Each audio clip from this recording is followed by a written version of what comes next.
Don't believe in aliens, they're never going to land. Don't believe in cryptids that leave footprints in the sand. Don't believe in spirits appearing from the dead. The only demons out there are living in your head. Dream crusher, the Lord of non-belief. If you can't prove it, no one can get ready for the dream. Getting skeptic, we all know what that means. He's lurking in the shadows and crushing all your dreams.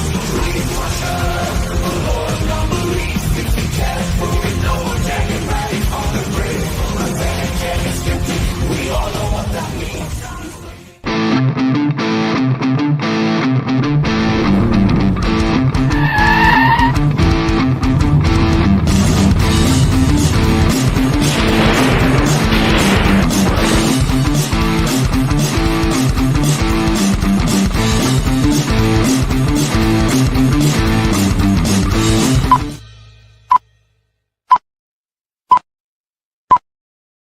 Hello, everybody! Woo-hoo-hoo-hoo-hoo! I am pumped. Hope you guys are. I am so excited. I don't know why. I'm just excited to be here. I'm happy to be here. Thanks for having me. And it's Friday. And it's Friday. Divine Donna's here. I am. Yes, it's Friday. It's the weekend is here. Some of you are further along in the weekend than the rest of us, but that's okay. We're catching up. Every little bit. We catch up. We are. Yeah, we are. That was it. Donna's little divine snippets. little pinches of pixie dust. There you go. That's in the air. Oh, look, everyone's saying hi. That's Do you nice. dance to That's the cool. music, Kenny? Do I dance? I do. Yes, he I does. do. Oh my goodness, you should see me. I was actually thinking today about doing like a pre-stream. That sounded so bad. Like as soon as I started saying it, I was like, yeah, that sounds bad. But a like behind the scenes, not really interactive so much, but just putting the camera on and doing a live stream to YouTube and just showing like the few minutes behind the scenes of getting ready and stuff. Because yeah, I'm playing air drums like nobody can play air drums. He'll be sweating before the show starts. I know. I was like, I'm already hot. Yeah. I'm perspiring. Good thing I have my antiperspirant. I got my, what is that? What is that? Like a deodorant? No, like wasn't there a commercial? Like it was like when you get all hot and sweaty, like I forget now. I'm losing it. Anyway, hello everyone. Hello, pre-stream. Crow of Judas is in the house. That means things are going to get disgusting. Let's see. We got a whole bunch of people. I'm going to try and go down the list really quick here because there's a lot of people coming in. I love it. I love seeing everyone. We got Dragon Ranger, who was the first one in the chat. We got Sandra. Jade Kitten's in the house. I hope you're doing good. Rabababa is here. We got Michael Burkeen. We got, who else we got? We got, I'm going down, Julie R. Susan Edwards, Stender. We got Laura. We got Wayne, Sue Mackey. Melissa Kennedy. What's up? I know John's lurking around somewhere. I saw him in there. I heard a secret. I heard a rumor that they're moving and they will be at least, there's still going to be a drive, but they're going to be like closer? 2 or 3 hours closer, nice. Which is always good. That's really, really good. Diana Foder's in the house. What's up? We got Julie Jaya. Diane. We got lots of people. Keep going. Macy. I know. I'm going down the list. I love it. I love seeing every Giselle. I love saying that word. JD Sword. Special ed. We got special. You're jumping ahead of me. I'm trying to scroll down without it jumping. Kibber Sullivan. Ooh, dude, dance to the music. Ah, dance. And Autumn Sword. Okay, that's what I was wondering, Autumn, because you didn't. Yeah, your YouTube name is still your old name. Dawson is in the house. What's up, Dawson? I heard pixie dust. That's right. It figures you would come running. Crow is in the house. We got Cheza Doodle. Am I saying that right? Cheza? I hope so. Wayne Dawson. And we got so many people. Oh my goodness. This is so nice. Kit Ford's in the house. What's up, Kit? Cat Mac. Date night. Oh my goodness. Macy Rose. I really, there's got to be a song. Macy Rose driving down the road. Stop now. I'm not even allowed to sing on my own show. I'm just helping you out. Probably. Carolyn D, what's up, girl? Good to see you. Jeff AF is in the house. That's good. All right. Tried from YouTube. Didn't realize I didn't change it. No worries. No worries, man. Claire NP. Oh, Claire at Pan C Paranormal. Okay, nice. John Kennedy, there he is. I knew he was around here somewhere. Kennedy, did you know we were getting a new moon for a little bit? It's not new. It's the same moon. Oh, but no, I did see that. I did see the little asteroid that's coming, and it's going to do an orbit. So if you haven't seen the space news, there is a asteroid that is on its way. And it's going to pass by close enough, not close enough for deep impact. Don't worry, no conspiracy theories, but it's going to It's going to be close enough that it's going to be captured by our gravity, and it's going to swing it around so it does at least one orbit around us before it breaks away and continues on to places. Whatever it does. Alderaan. But yeah, it's going to be cool. We're not going to be able to see it from, the ground, but anyone with good telescopes might be able to see it. I don't know. So I'm hoping. 53 days? Yeah, it's going to be 53 days. Oh, that would be that's nice. Pretty cool. We should be able to see something, you would think. Well, no, because it's too small. It's only, I think, what they say, like 30 miles across? No. I don't know. I forget. That's I saw it real quick. I saw it real 30 quick. miles across. It's so small. Well, that was the news. The news said that it was going to be too small to see it from the ground. I know, but 30 miles across. That is small. Anyway, all right. So, oh my God, I'm jumping ahead. I was so excited about seeing everybody, except for Dawson. 30 meters. Thank you, Dawson. I feel bad now. I made fun of him. Yeah, I know. Gave me the information that I needed. But yeah, I think that's because I get my news. There's various channels that I watch that are devoted to space news. So that was actually really cool to hear that. That's awesome. All right, so let me get my rules up here so we can go over them, because we gotta have rules. We gotta have rules over there.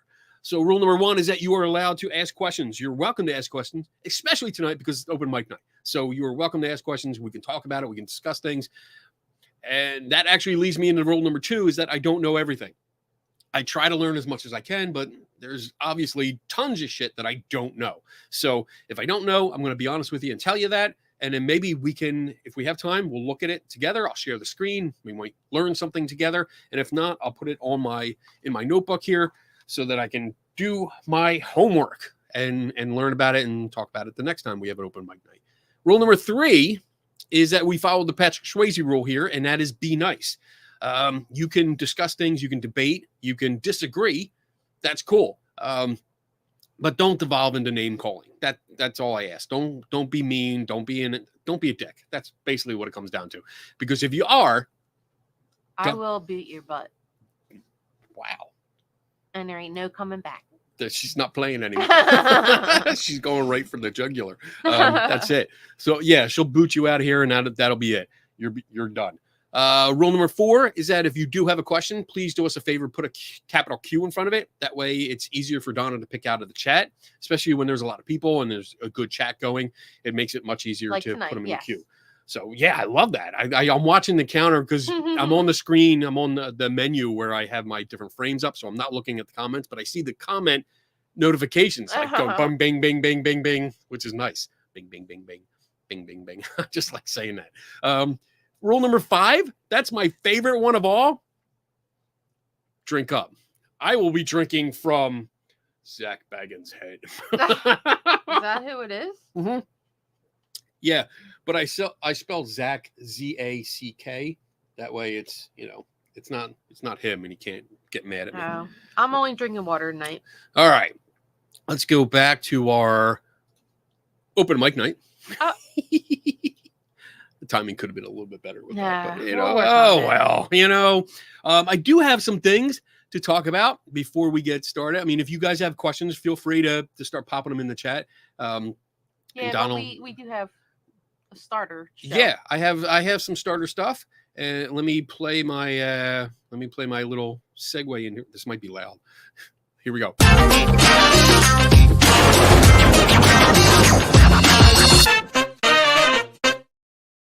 I love doing that. All right. I can't help but giggle when I play the little videos. It cracks me up. You should see me during the day when I'm making them. I usually close my doors so nobody sees what I'm doing. I'm like, whoa, look what I'm doing. This is fun. So a couple questions that came back from like 2 or 3 weeks ago when we were doing the show. And we had 2 weeks in a row where we had a guest. Yeah. So I wasn't able. We were away. Yeah.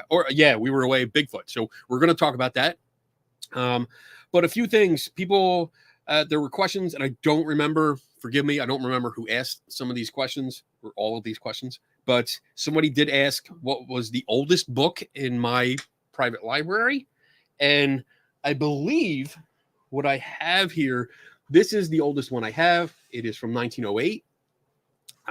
Because I did talk about one that I have that's written by a pastor and it's about personal hygiene and sex. And I think that dates earlier than this. I think it's actually either like 1901 or 1898 or something like that. But this is the oldest book I have. This is used for horoscopes and astrology. So it's basically all the, I'm going to try, I've got to be gentle because it's brittle, but, yeah, it's times and orbits and rotations of the different planets. Allegedly from 1850 to 1908. So I picked it up at a yard sale for like a quarter. So I got that. And then my next oldest book that I could find is one of my Houdini books from 1928. I have the A Magician Among the Spirits, which is, I believe that's 1924, but mine is a reprint. So it doesn't count. But this is the oldest one I have. That's actually from 1928. So this is a really good book too. It's all about the life of Houdini, which I really, really admire. I love Houdini. What else did I want? There was a question, and this was a good one because I didn't know the answer, and I looked it up. Why are ghosts portrayed in white sheets? Like, why have they historically been portrayed in white sheets? And I started digging into it, and I actually had Tim Binga, our librarian, was in here, and we were discussing it. But I looked it up and found that up until the 1900s, the dead, when we lost people, they died, they were wrapped in burial shrouds. And for the most part, there weren't coffins. They were wrapped in these burial shrouds, yes. And then the poor, if you were relatively poor, it was basically you were wrapped up in your bed sheet. So wherever your deathbed was, where you died in bed, they literally wrapped you in that sheet and tied knots at either end, and that was it. You were laid in the ground. You didn't have a coffin or a box. You were just put in there. So naturally, that'd be comfy. When you came back, what people imagined you wearing was literally just a bed sheet. So you were, I mean, that's like the perfect representation. Yeah. I mean, that's amazing. It really blew my mind when I learned that. And I was like, oh, that's really, really cool. I like that. And then there was one question about there was a website called Bigfoot Forensics or something like that. Somebody asked me about, and I did look at it briefly, like ever. Oh, cool, thank you. The website, I looked over like really briefly. I was busy and I was like, oh, I saw the notation. I was like, let me look real quick, and it was a little bit too involved for me to get into at the time. But I did notice that they had a few articles. I saw Jeff Meldrum was on there. But then I saw Sharon Hill was on there too. And I was like, oh, that's interesting because like she was definitely on the more skeptical scientific side of it. And I've worked with Sharon before and I love her to death. So I was surprised to see her on there, but that made me more interested in seeing what it was about because it was at least somebody that I could relate to. I knew her work and I knew it was more in line with what I do. So I'm going to return to that. And then the last thing for my what did I learn last week segment, I like having segments. I really do. I feel like a real TV show, like all grown up and shit. Was that somebody asked if I had seen The Deliverance, which is I think it's Netflix. I think it was on Netflix. Where it's that's the one that we started watching. So it's based on the Demon's House in Indiana, Gary, Indiana. It's based on that story, the one where Zach Baggins went in, made his really stupid documentary, and then bulldozed a house before anyone else could check it out, which I thought was really that's still a bad move. So I watched it. Well, to be more accurate, we started watching it. I started. I don't know if you finished, but we started watching like 30 minutes in. We gave it a fair shot. Yeah, it was incredibly boring. Just so boring. And it just felt like it was trying so hard to be the next Exorcist film with like the profanity. I mean, I think it's probably the most F-bombs I've heard since Deadpool. Like Deadpool. Yeah, and it wasn't, it was just disrespectful. And like, it wasn't in a good context. It was just for like shock value, just to try to push it. And especially around kids, and the whole portrayal of the kids. I mean, I don't think any of the acting was good at all. Even Glenn Close, she was in it. She played the grandmother. Tim says 1972. This is a new one. This is new. About. Hey, Tim. Yeah, there's our librarian. This is new. It was just released this year, like 2 months back, I think, or something like that. And it's just. Did you go back and finish it? Yeah, I came in here, and I was like, you know what? I'm going to talk about it. I gotta finish it. So I watched it. I watched the rest of it, and I mean, I wrote like a real quick review. Basically, it says it was extremely boring. I did not care about any of the characters except for the grandmother's boyfriend. That's the only guy I liked. I was like, he's kind of cool. I didn't think I made it that far. He didn't really play a big part. But he was nice. I liked him, and I was like, oh, cool. In the film, they kill off the grandmother. Oh. Like she's in the house and she gets killed by the demonic presence. Which is just her daughter. What? No, is it the daughter? Who killed her? No, it's the demonic presence. It's just the presence itself. It's not anybody that finds her. And then the kid comes down, sees the body, and then goes away. But like that's not what happened in real life. The grandmother, Rosa Campbell, she did not die. She wasn't murdered, or she didn't die in a house. She survived. Was it supposed to be based on a true story? It's supposed to be. Like I guess talking loosely. About The Deliverance. Is that what it was called? Yeah, on Netflix. Yeah. And I'm think at the end it says inspired by. So I mean I think that's a like a unwritten disclaimer saying, hey, we're not saying based on a true story, we're saying inspired by. But so the inspiration was total bullshit. It was just bad. I couldn't get through it, and I didn't have a problem walking away from it. Yeah, I mean, I was something you're gonna lose sleep over. I was glad it was over. When it was over, because it sucked. It just sucked really bad. So that's it for what I had from the last 2 weeks. So I got that.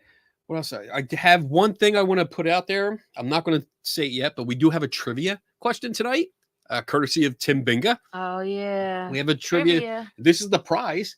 It's you get a book. It's an awesome book, Sleights of Hand. I've read some of it, but it is authored by Martin.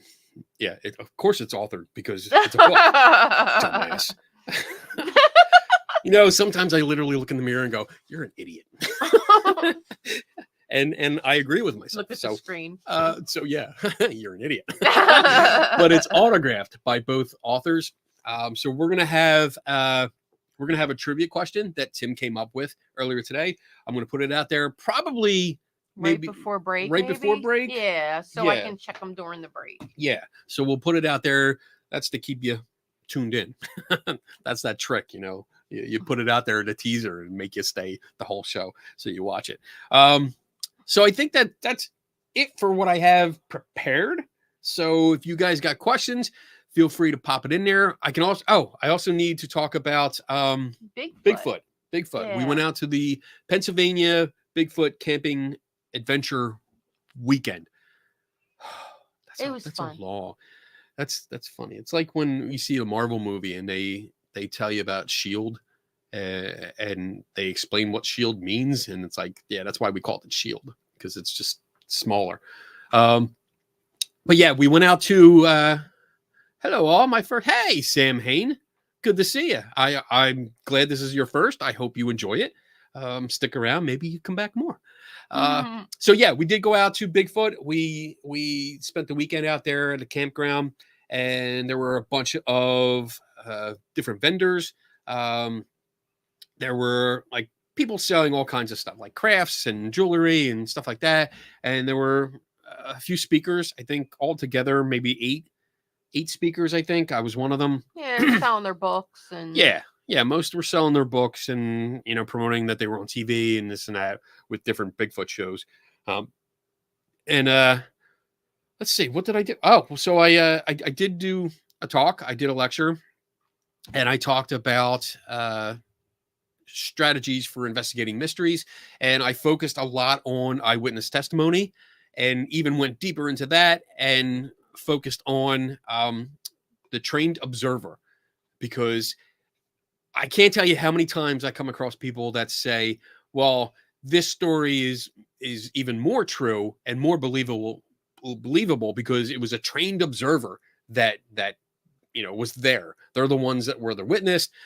So I went into that, and it was really interesting, because when I started diving into the research to present this, I started off talking about the Innocence Project, which is an organization. If you don't know, the Innocence Project is an organization that helps people that were wrongly convicted of a crime that they didn't commit. And they really pick and choose. They're really good with picking and choosing what cases they take on, but they use modern day DNA testing and more advanced forensic technology in order to look at the evidence, to reevaluate the evidence, and see if there's a case there. And there's thousands of people that have been exonerated because of this organization, because they were not the guy and or girl. Yeah, sadly, most of them are guys though.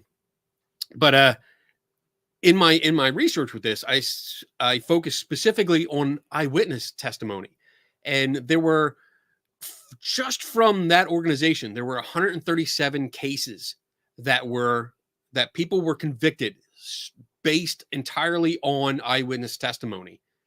And those cases were overturned because of the DNA testing and the forensics. And when you look at, I had like everything up on screen showing like their terms, their terms in prison. And some of them were like 20 years, 37 years, I think was the longest that I saw on the one. I mean, that was like half their life. Or more. It's probably more because of the mental. I mean, depending on how old they are. Drama. 37 years, but a lot of them average that. incarcerated Yeah. for that long to take you out of society. It's just you Right. can't get them years back. I mean, we're talking like from 10 to 10 years to, I mean, some were like 7 or 8, but most of them were in the 20 to 30 range. And I mean, I really press that point because that, along with other examples that I gave, like I talked about pilots and police and firefighters and medical personnel and Coast Guard, even like trained observers in specific things. And we talked about what a trained observer is and that they are trained specifically to look for certain things, not everything, just certain things, certain details, certain situations. And I gave examples of like a pilot that almost caused a midair collision because he thought a plane was above them coming down towards them. And he put the plane in a nosedive and almost crashed into the plane because it was actually below them. So he made a mistake. There was a state trooper that mistook a woman, an old lady, 66-year-old lady. Now I'm going to get yelled at for saying that was old. But a 66-year-old lady with her 2 dogs. The state trooper mistook her and her dogs for a deer and shot her in the hip. She survived, but I mean, that was a state trooper that shot this person. The Coast Guard, there was an example where they stopped a ship and they searched, I think, 2,000 cargo containers because they swore that they heard someone knocking back with intelligent knocking that was trapped in there. They thought they had stowaways. And they searched them all, never found anyone. Yeah. And you all right? Yep. All We're right. getting off track. I'm not. No, I'm getting there.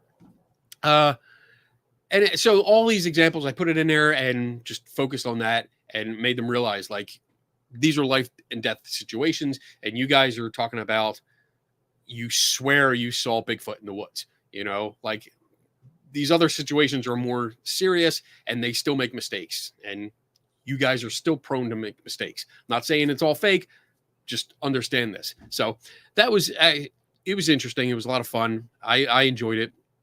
And then, then what else did we do? We had good baked potatoes. Oh, from the yeah. food The truck. baked They were good. potatoes. Oh, my They were God. really yummy. Oh, my goodness. Yeah, we had 2 in one day. Yeah, we did. The other speakers, I mean, they were okay, to be honest. I mean, some of them I wasn't impressed with because they started off by saying, like, here's the science. And one guy even said, like, are you ready for the science? Here it comes. And it was just not. Was not science. Like, it was so bad. It was really bad. So, I mean, we had fun, though. We got to hang out with the Peaches, the paranormal Peaches. Yeah, we found little Bigfoot. Yeah. They had Bigfoot stuffed in a, like a big costume. It was only like a 5 foot. He was about 5 foot, I guess. Yeah. 5 foot costume that was stuffed. So it looked like a dead Bigfoot on the roof of a golf cart that they were driving around the campground. So that was actually fun. And then we hung out with them and, we drank and had some fun. And that was it. It was a good weekend. Yeah, it was relaxing and Yeah. So those people were nice. Yeah, that was good. All right. So I am, do you have anything to add to that? Done? Me? No. Yeah. No, I thought it was a good weekend. It was relaxing and the weather was good. It was nice. All right. All right. With that, I mean, we can get to some questions if you guys will start them. Oh, and then one thing I wanted to do too, which this is always a risk. It's always a risk doing this. What? I'm going to, if you have a question and you would like to come on the show for a few minutes and talk about it, like virtual face to virtual face. That's funny. I'm sorry. That's funny. I'm going to put I'm posting the link to join in the chat. So that way you can come on, you can ask your question. We can talk about it for a few minutes and then we can move on to something else. But I like doing that. Maybe if anyone's feeling courageous, come on in, except for Bob. That's not funny. Damn Come it, Bob. on, Bob. Potatoes. All right. So I know we have a few questions. I see some. All right. Oh, yeah, you want one? You ready? Yeah. Let's do some questions here. All right. All right. Rabba-ba-ba-ba. What is the earliest reported sighting or story about a place being haunted? Oh my goodness, that's a hard one right off the bat. The earliest place. Well, I mean, I guess. Well, no, I don't know. Actually, the earliest ghost story that I know of is from Babylon, and I believe now I got to look it up, and I should be able to look it up fairly quick because I think I was writing. I wrote a book chapter on this, so I believe it's like 4,000 BC or 3,000 BC. Let me see. History of ghosts, maybe? No, I don't know where it is. I had a book chapter, but I sent it off a while ago. I did it for somebody else, so I don't have it readily available. But there is a Babylonian tablet that is it's showcased in I believe a museum in England, where it's got a depiction of a ghost on one side, and it's only about the size of like maybe it fits in the palm of your hand. It's not very big, but one side is depiction of a woman that she has like a rope that's connected to a figure that's behind her, and the figure is a ghost because the other side of the tablet says so. It actually describes a spell about, I think, getting rid of ghosts, and it was actually really cool. It was a really cool project. It sent me down a rabbit hole of finding all these kind of stories and then different ways people dealt with ghost stories, and realizing that they've been around. These kind of stories have been around for thousands and thousands of years. And it's really, really interesting. So I definitely, let me see if I can look that up real quick. Because that would be interesting to share in the chat. Babylon. How do you spell Babylon? Babylonian. Babylon. Babylonian. There we go. That's that. Tablet about ghost. There it is. 3,500-year-old ancient Babylonian tablet. So I'm going to copy this link and put it in the chat so you guys can look at it later. Not now. Stay with the show.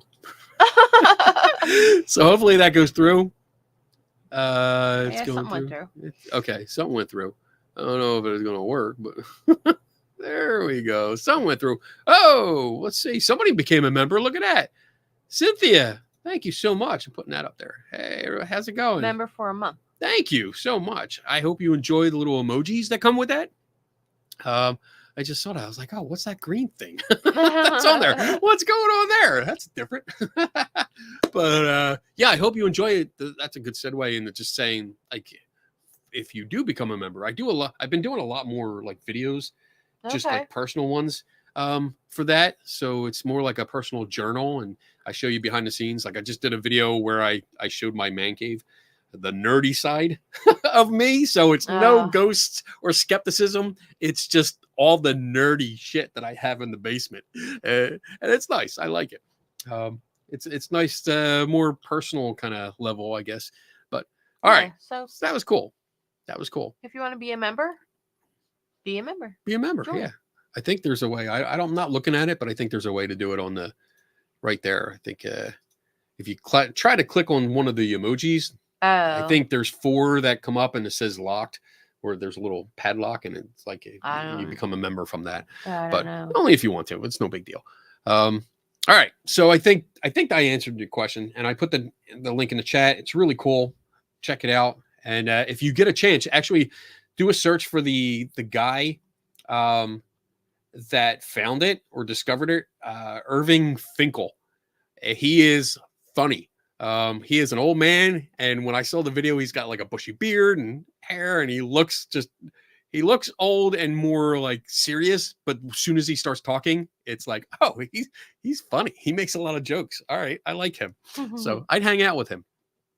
I totally hang out with him. All right, cool. What else we got? Kenny, have you ever thought about doing trivia or gaming stream?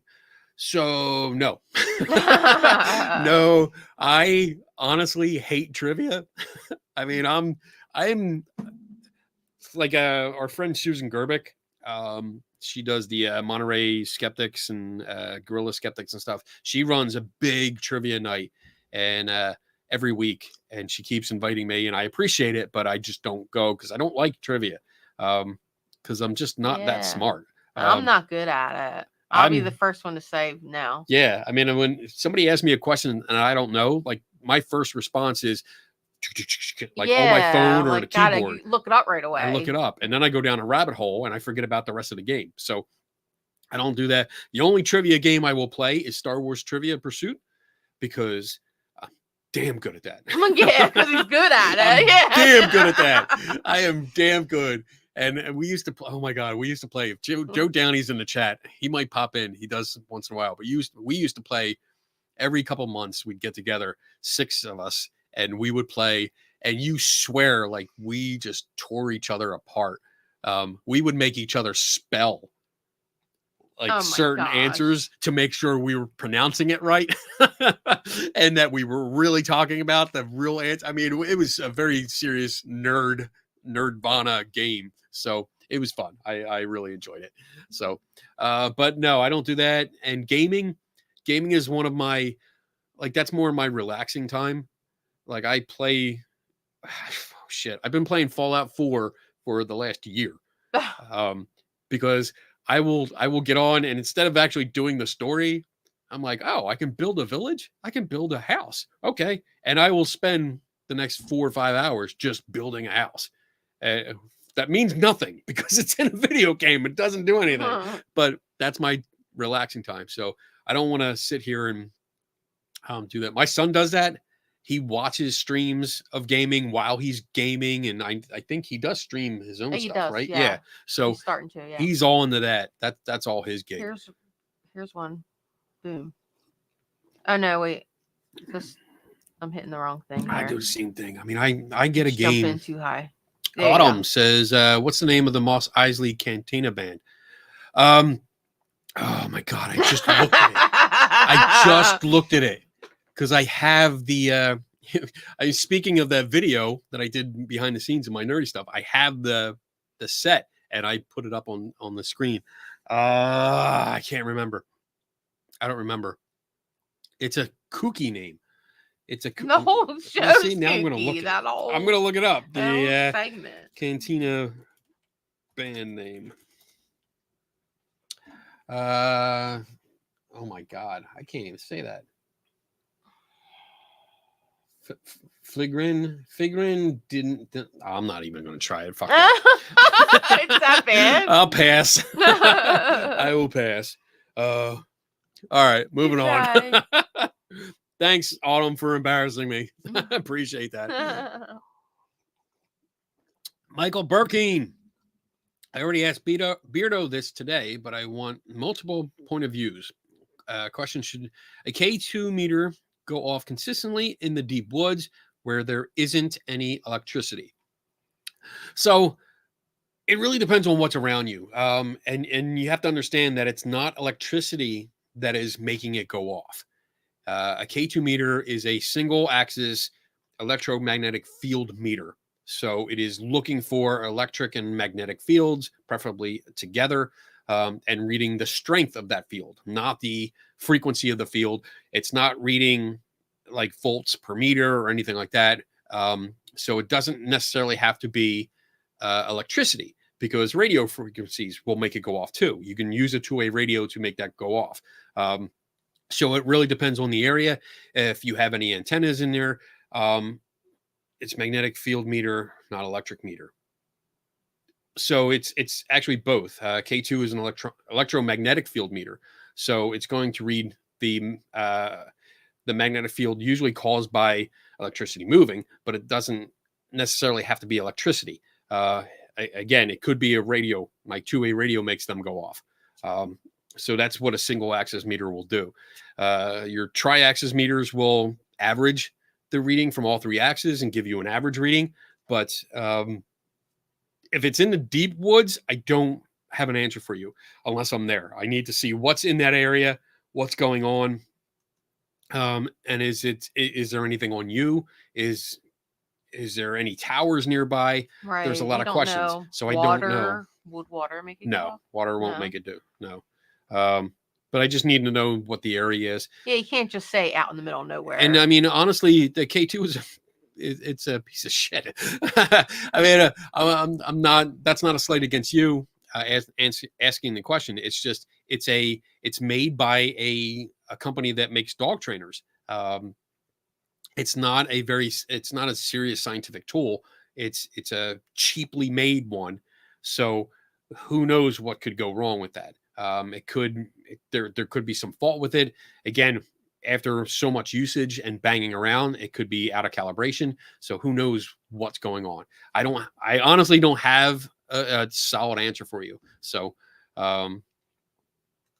yeah, that's it. I'm getting distracted by the chat. I'm looking at the chat, seeing well, I'm looking at the chat go by, but I can't actually read it. Oh. I'm like, so it's really screwing you. I think it says that. So I'm looking at John Kennedy's thing here. I'm going to read this out. Oh. So electricity and magnetism are essentially aspects of the same thing, because a changing electric field creates a magnetic field, and changing magnetic field creates electric field. This is what physicists usually. So yeah, I mean, you can have a standing electric field. So if you plug in a lamp and don't turn it on, oh shit, there's Joe Downey. I told you he was going to show up. If you plug in a lamp, we're winning. Awesome, Joe. Thank you. And it's off, you have there's power. That cord is live, so there's an electric field there, and there are meters. And you Beardo was mentioned, so he just got rid of a meter that separated and gave you separate readings for the electric field, the E field, and the H field, which is the magnetic field. It separated those two. So putting that meter next to the lamp cord, the power cord on the lamp that's not lit, that's not on, will give you an electric field reading. But as soon as you turn it on, then power starts flowing. It creates that magnetic field, and now you're going to get both, well, the electromagnetic field, but you're going to get a magnetic field reading too on that particular meter. So when it comes to what's going on in deep, dark woods, right? Don't know, dude. You know what that's from? What? Does anybody know what that's from? Is that the trivia question? The for the deep, dark pit. Like, let me know in the comments if you know where that's from, because I will be impressed if you do. Because I've been carrying that around for years, and no one has ever gotten the reference. So let me know. I'm drinking from 2 cups. Yeah, you switched. I what know. Happened? That's how I'm so used to drinking from this one. I forget about Zach. Well, you have it up too high too. Yeah. All right. All right. So yeah, I'm ready for another question. Okay. What time is it? Oh yeah, we're good. Wayne Dawson, as a skeptic. Oh boy. that scares me sometimes. Like, as a skeptic, oh my God, this feels like a trap. If there was a haunted place anywhere in the world, which place would you say and why? I guess say it's haunted. Oh, say it's haunted. Well, right now I wouldn't say any place is haunted. And I can only speak for the places that I have visited. So because it's very limited. It's very limited. So it's only based on the places that I have visited and been able to do my investigation. And that's not saying I'm better than anyone else. I don't want that coming across that way. But basically, I don't rely on other people's determinations for the most part. If it's a peer-reviewed paper, then it has a lot more weight to me. But if it's a amateur ghost hunting crew that determines a place is haunted, I want a second opinion, or maybe a third, because I don't trust a lot of the information or methodology or lack of scientific controls and stuff that go along with that. It's inherent that it goes along with amateur groups like that. So I can speculate, but that's just speculation. So of all the places that I've been to, I have not come across one that I would consider haunted. And that's the best answer I can give you. And I hope that's okay. So good. That makes me happy. Kibber. Is this what you didn't want to Kibber. What? spell out? Oh. Shalom's Spaceport Cantina is the proper name of the cantina in Star Wars. I mean, to be honest, that piece of trivia never came up. That was interesting. There's a whole bunch of other stuff. Joe Downey, if you're still in the chat, we're talking about the Star Wars trivia. I mean, we would go nuts. We would have a lot of fun though. I mean, and Joe and I, this is going back. I miss hanging out with Joe because we would be at work together late at night, and when there was nothing to do, we would have questions like, all right, name how many outfit changes Princess Leia did in Empire Strikes Back.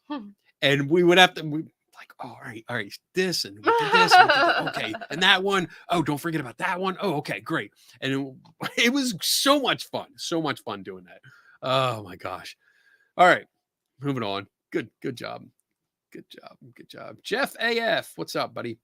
Ever try an EVP guess game or study on playing one with no hints? And those listening, wait.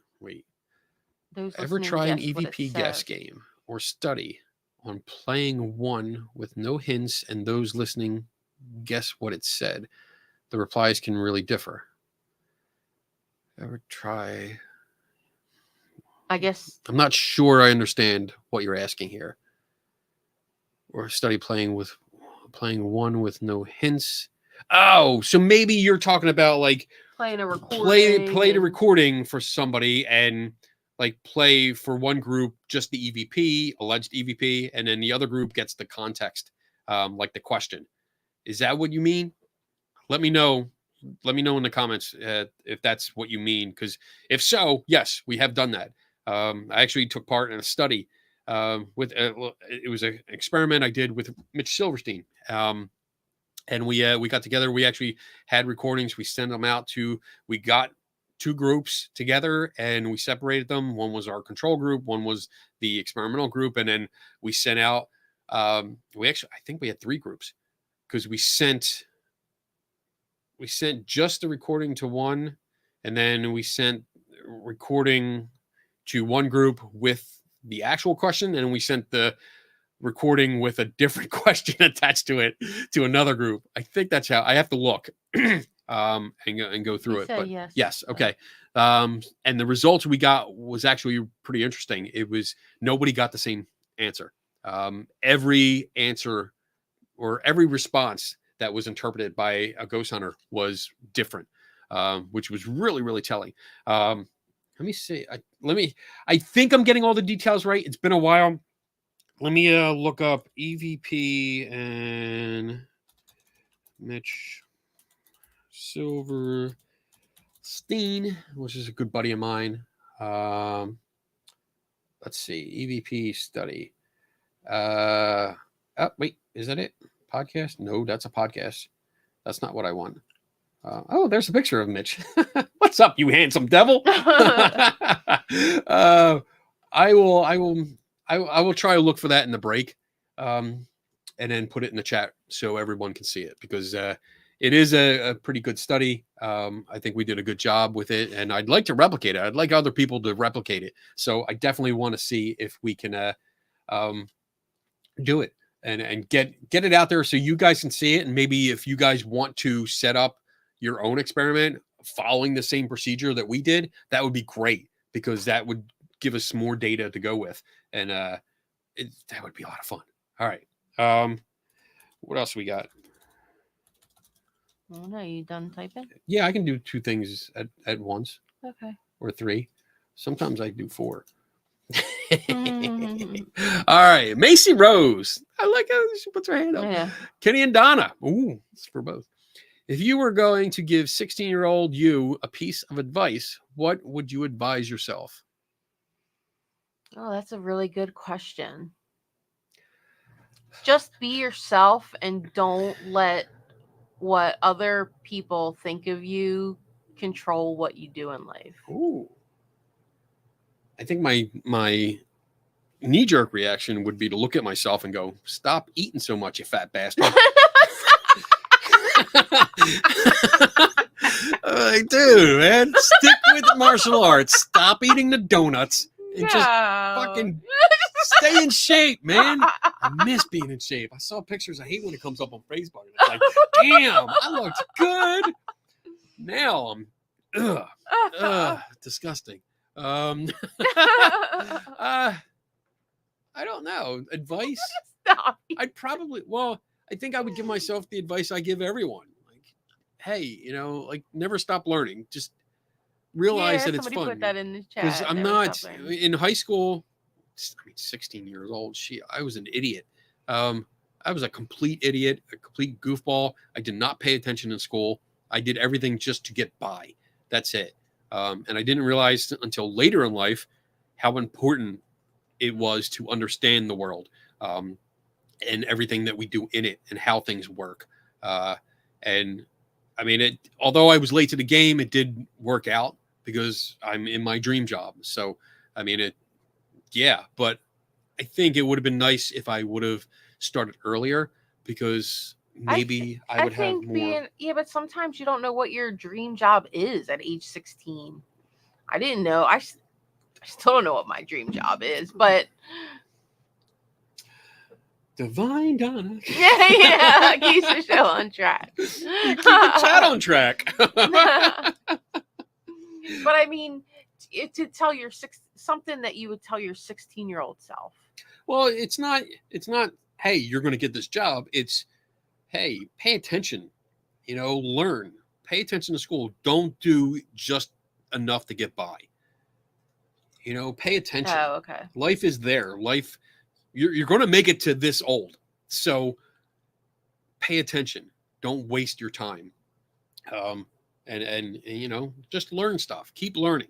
And maybe it'll work out a little bit better for us. There you go. Yeah. Yeah. Let's go on. There you go. Good job. Nice question. Thank you, Macy. Okay. Dun, dun, dun. Cats meow. Meow. Is there a place to send you a video clip to help me debunk it? I have been on site to check the obvious stuff, but still can't figure it out. Absolutely. I will put a banner up momentarily. There you go. That is my email address for anyone that wants to. If you need help looking at a photo or a video, feel free to reach out. I will just say that don't expect like an immediate response. And I'm only putting that disclaimer in because some people do reach out to me and they're like, okay, we're waiting for your response right now. Like there was a couple that sent me a video like 2 days ago, and they sent me multiple emails after I told them, hey, I'll take a look. And when I have a moment, I'll take a look at it and I'll let you know what I think. And they immediately sent me 3 more emails telling me that they were standing by. They were holding their phone, waiting for me to call and this and that. And I was like, did you not read the first response?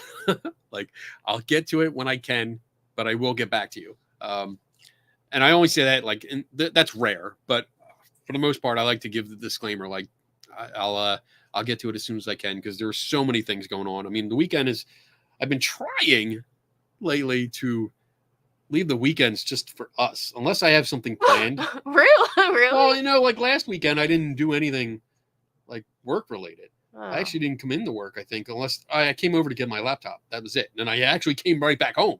But I've been trying to do weekends where I'm like home and do work at home.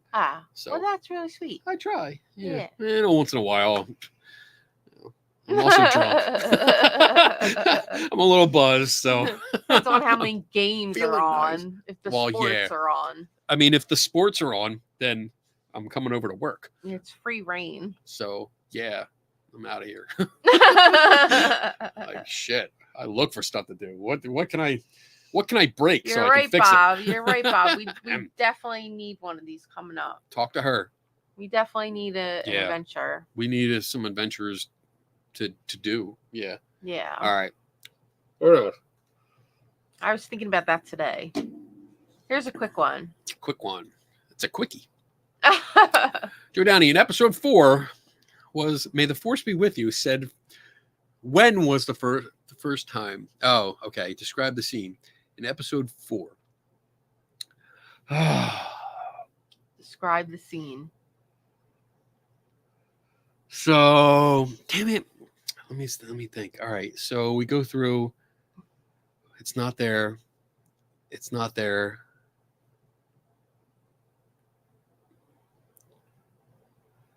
So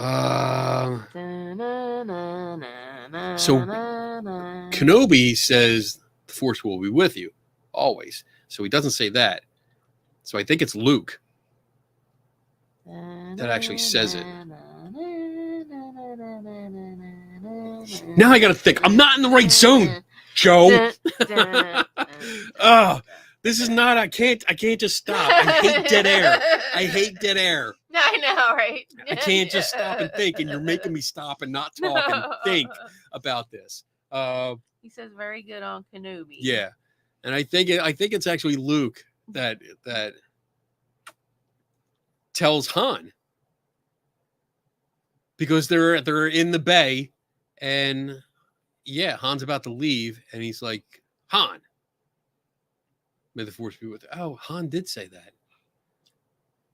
It was Han that said it to Luke, because he says it awkward and really dumb. So yeah, I think I'm gonna go with that answer. Okay. It's Han. Damn it. All right, move on. Give me something I can talk about. Not think.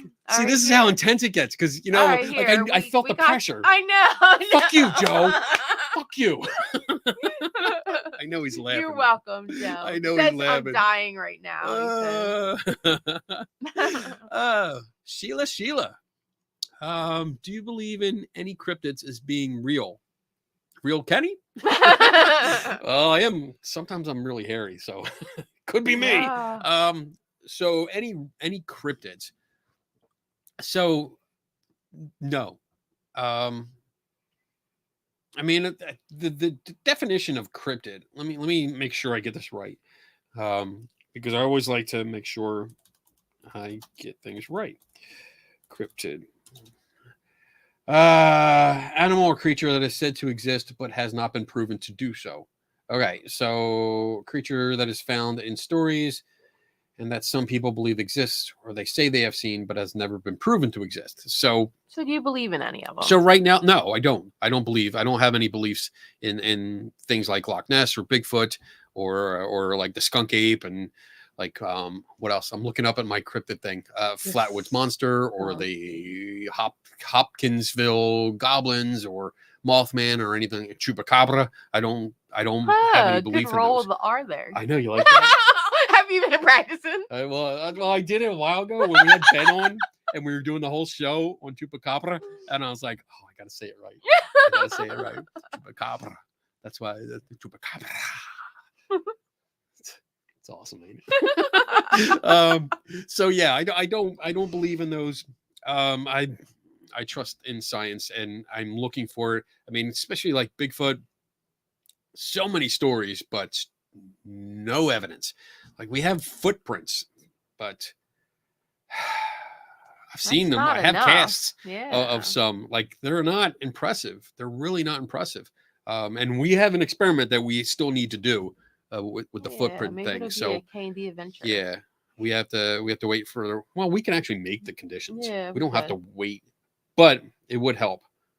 It would help with certain conditions. So I'll keep you. I might come back to this later, like weeks from now when we do the experiment. But for now, no, I don't hold any beliefs. I'm open to it, but I don't hold any beliefs. Does it tickle rolling your R's like that? No. And actually with that, like I feel weird if I don't do it with that name. So I don't like saying Chupacabra now because it doesn't sound right. I'm holding out for unicorns. Yeah, unicorns. I mean, I'm still holding out for dragons, like real flying dragons. Little fairies flying around.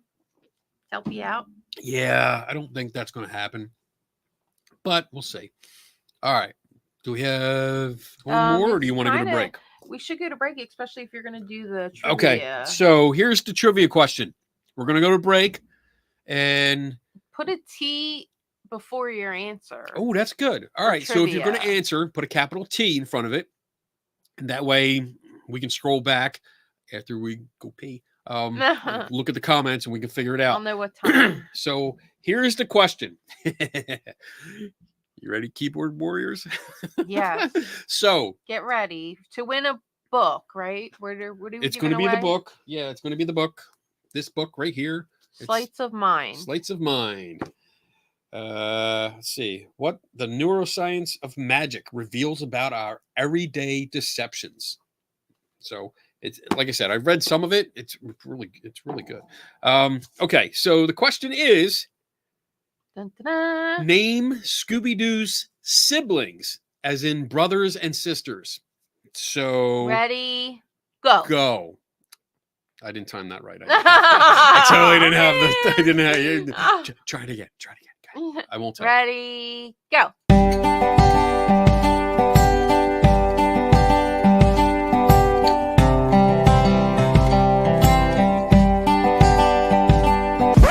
And now for something completely different. Welcome, my fellow skeptics. Welcome, one and all. I am the chief investigator. Oh, come along, old chap. We will have a ball.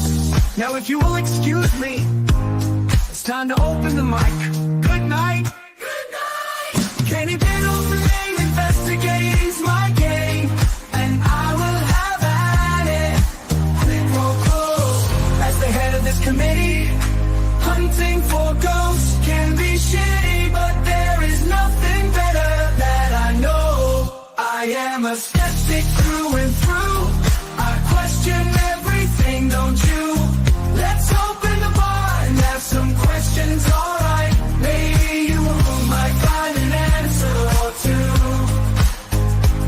I will find the truth this night and day. And if my name is not Kenny Biddle, then I assure you here I will not stay. Good day!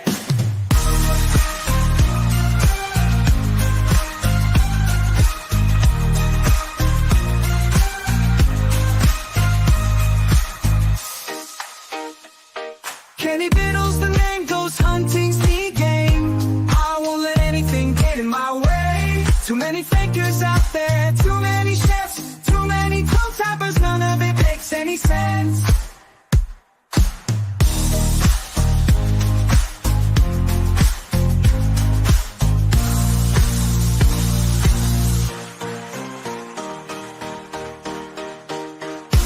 I am a skeptic through and through. I question everything, don't you? Let's open the bar and ask some questions, alright.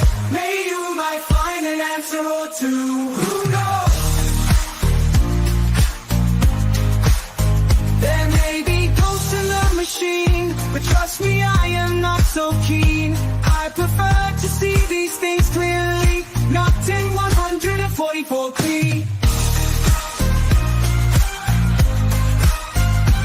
I am a skeptic through and through. I question everything, don't you? If you don't think I am right, let's open mic night. Yeah, yeah.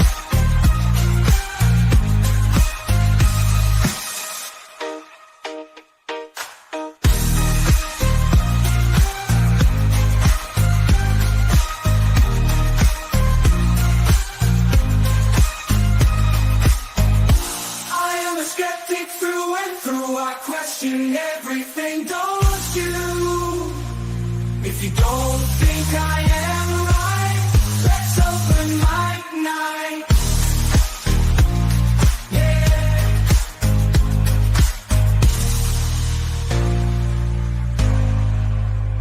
If you have an answer or two, let Kenny Biddle solve it for you. Let Kenny Biddle solve it for you. The one and only Kenny Biddle. Kenny Biddle. Kenny Biddle. Kenny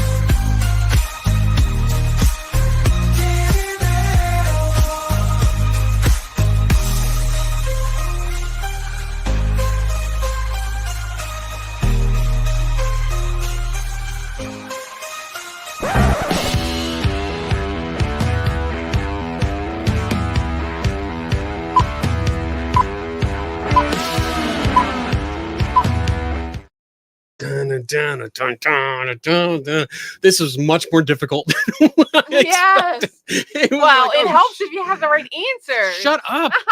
You don't say that on air. Your mic is gone. Behind the scenes, we just Oh, had my it goodness. out. But the winner, there is a winner. There is a winner. There is a winner. Michael Burkeen. You got it right, buddy. Skippy, Ruby, Howdy, and Yaba. So Doobie Doo is a cousin. And I had the official ScoobyAddicts.com Scooby's family tree. So I went through that. So Dixie is a cousin. Doobie is a cousin. There's Grandpa Scooby. There's Great Grandpa Scooby, which is original names. Horton Doo is an uncle. Howdy Doo is a brother. Ruby Doo is a sister. Scooby D is a cousin. Scooby Dumb is a cousin. Nuh-uh. There's a Scooby Dumb. I remember Scooby Dumb, and that is some. I don't think they can play that anymore. Scrappy Doo is a nephew. Is there a Voodoo? There is a Skippy Doo that is another brother. There's a Whoopsie Doo that's a cousin, and there's a Yabba Doo that's the other brother, because there's Scooby is a triplet. And then there's Yankee Doodle Doo, No. which is Scooby's ancestor. He came to Plymouth. He was at Plymouth. That's funny. I mean, for a cartoon character, he's got a pretty extensive family tree. Right? I mean, that's involved. I did not know that. He's got a family my tree. goodness. I don't even know if my family tree goes back that far. So, Lord. Michael, yes, you did win. So I will be putting this in the post for you. Thank you for playing. Appreciate that. That's awesome. I'm so happy. I love when we do trivia stuff.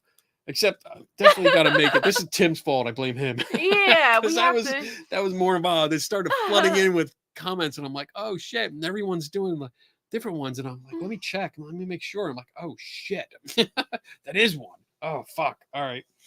So yeah. And then she yelled at me. Well, yeah, because I'm trying to figure it out. We didn't even get a break, so if you want to take another break, we'll go on in. We can play Donna's. You can Yeah, play your yeah, song and be yeah. like, we gotta pee. All right, we gotta go. I gotta pee. Tim's in the chat. He's like, they don't take the blame. Oh, that was fun though. That was my fault. I didn't. Well, I also didn't realize. Yeah, like, oh shit, that's 4 names you got to put in there. That I gotta read for. Oh, I love it. I love it. All right. Question. Let me see. You Question. I'm gonna turn this off for now. I'm gonna put this up for a while because I need mail. My mailbox has been empty for like 2 weeks now. Yeah, except for the credit card letter that I got, which doesn't count. Credit card that letter. doesn't count. And then the magazine that the home furnishing magazine that somebody fucking sent me. I don't know who did it.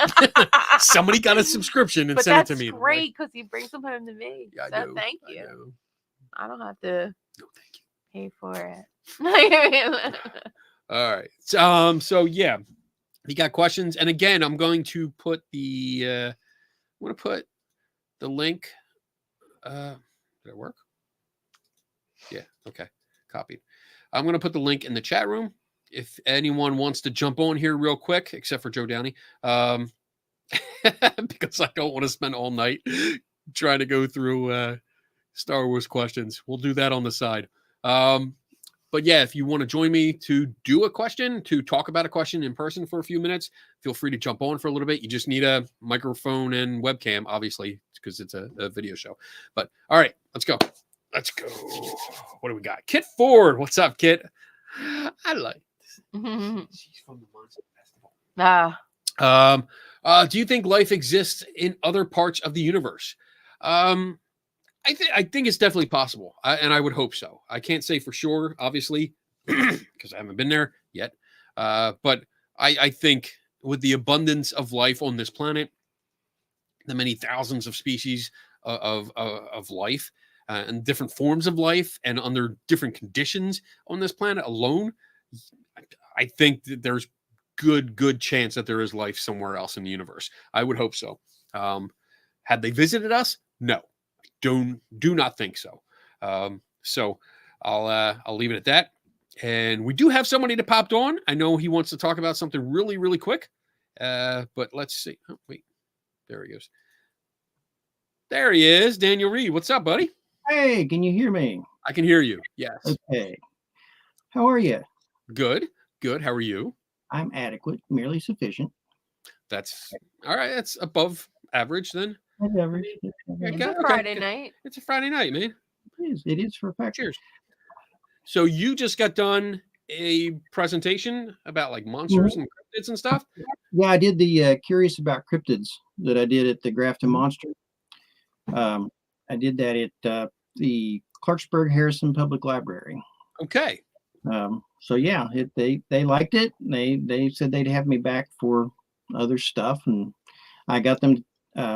I think that they're going to do something with Critical Thinking Awareness Day. So good. That's good. Keep spreading that word. So yeah. And you wanted to come on because you had a something about a survey. A survey. Yeah, Yes. my buddy Chris, he developed this survey that is it's a paranormal belief scale. And what he's looking at are, people's different beliefs. It's kind of like the PBS, let's see, the paranormal belief scale. Now his is the paranormal belief. He named it something else, but it's a survey that's specifically looking at people's belief in the paranormal and the supernatural. Yeah, I think that's what's called paranormal and supernatural belief scale or something.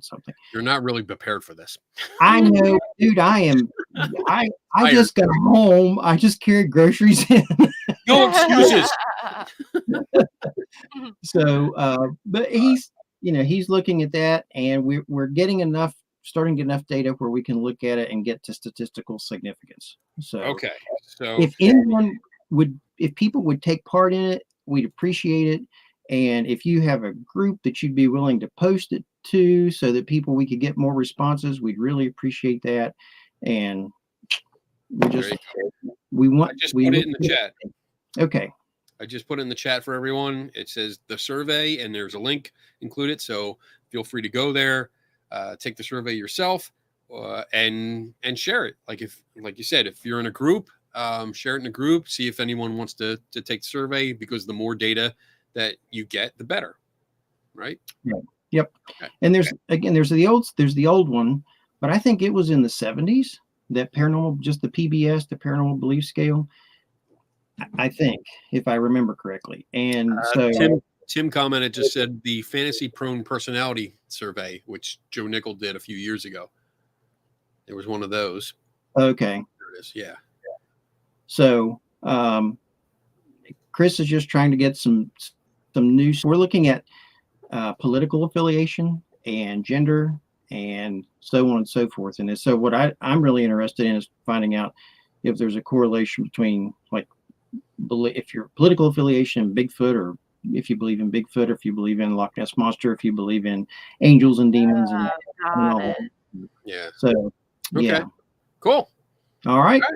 Cool. Thank you for stopping by. Appreciate it. Right. I'll catch you all later. I'm going to go get my laptop and sit in my recliner now and relax. There you go. Good. Enjoy Good. your Friday. Continue to watch and Yep, I will. enjoy a drink. Yeah. You All guys. right. Later, bud. See ya. Bye. Awesome. That was fun. Good to check in with him. Yeah. And it should be a cool survey. So if you guys want to, yeah, definitely check it out. And the more Is data it that he for gets, US the best. people only? The survey? Is it for US? I don't think so.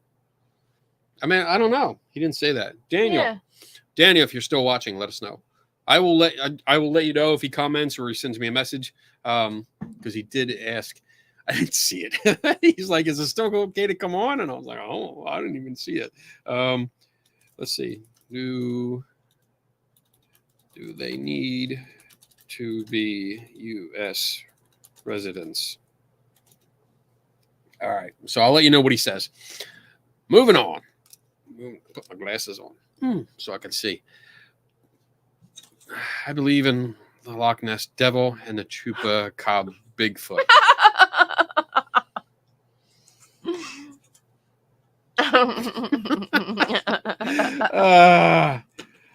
Don't put his comments up anymore. I can't. He gives me updates on the Phillies. Oh, I see My how it friend. is. Bribery. Yeah. That's what it is. Yeah. You give me the updates, and I will do that. But yeah, Redman, what's up, buddy? She gonna make sure I change topics. When did these questions? When did they start making sure people were dead before they put them in the ground? Actually, from what I understand, they didn't.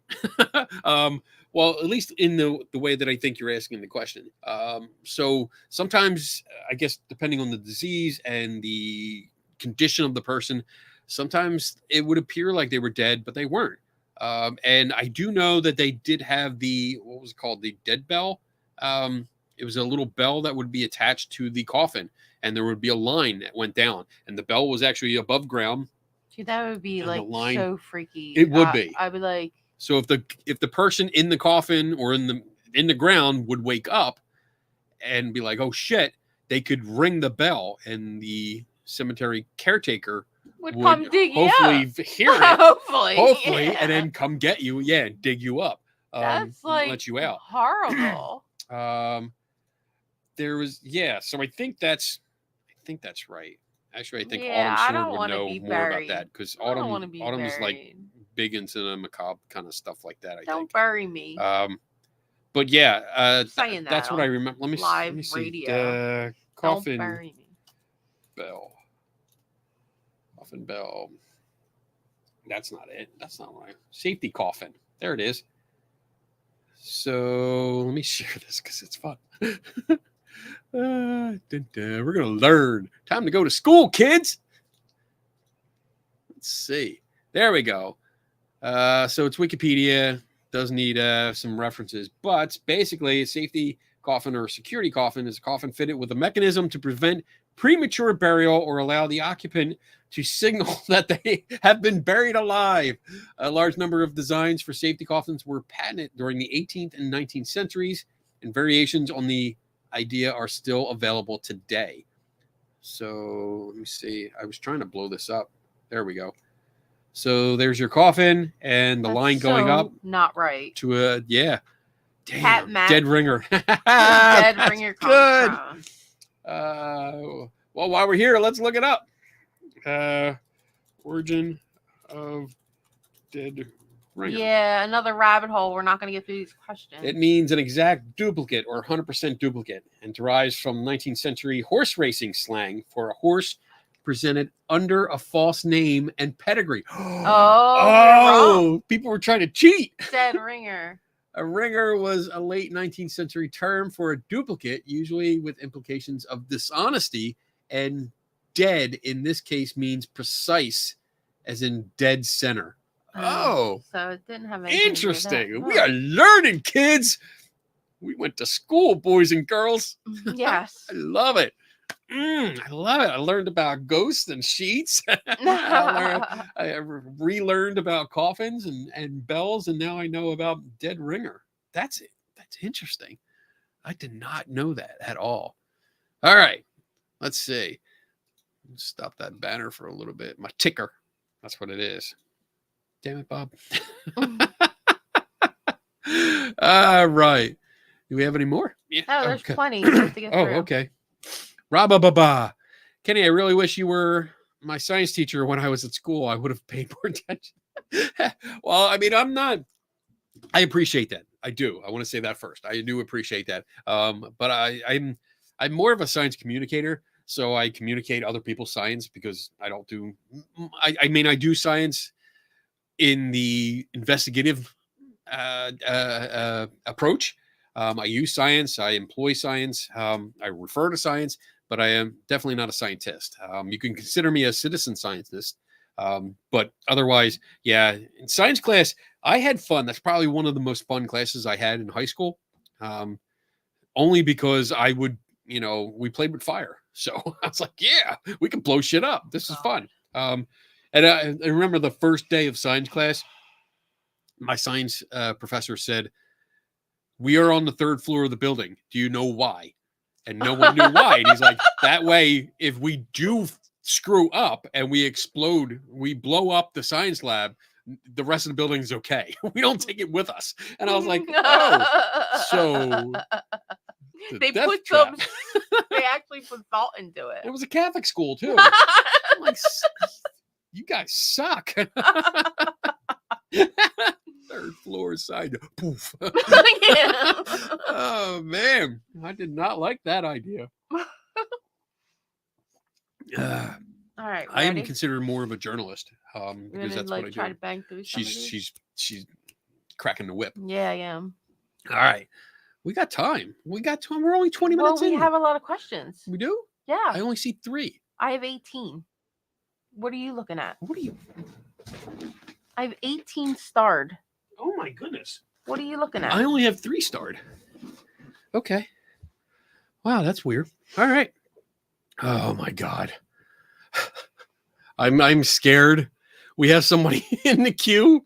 I am scared to put this on, but we'll see what happens here. You gonna do it now? Yeah. Kitty, what? Why are you scared of me? Oh my God. What is up, John? It's been a while. It's been a minute or two. Oh my gosh. I did not plan for this. So I've got this is not planned. My speakers are doing like a little loop, so sorry. You got an echo? Completely unplanned. Yeah, so I'm gonna have to come back. I just wanted to play some guitar hero for you. Do you have a question, or I do? Yeah, on? I do. All right, what's up? Question in me. Oh man, this is crazy. I'll be right back. Okay. He'll be back. All right, he'll be back. I'm going to mute him for now. All right, give me a question.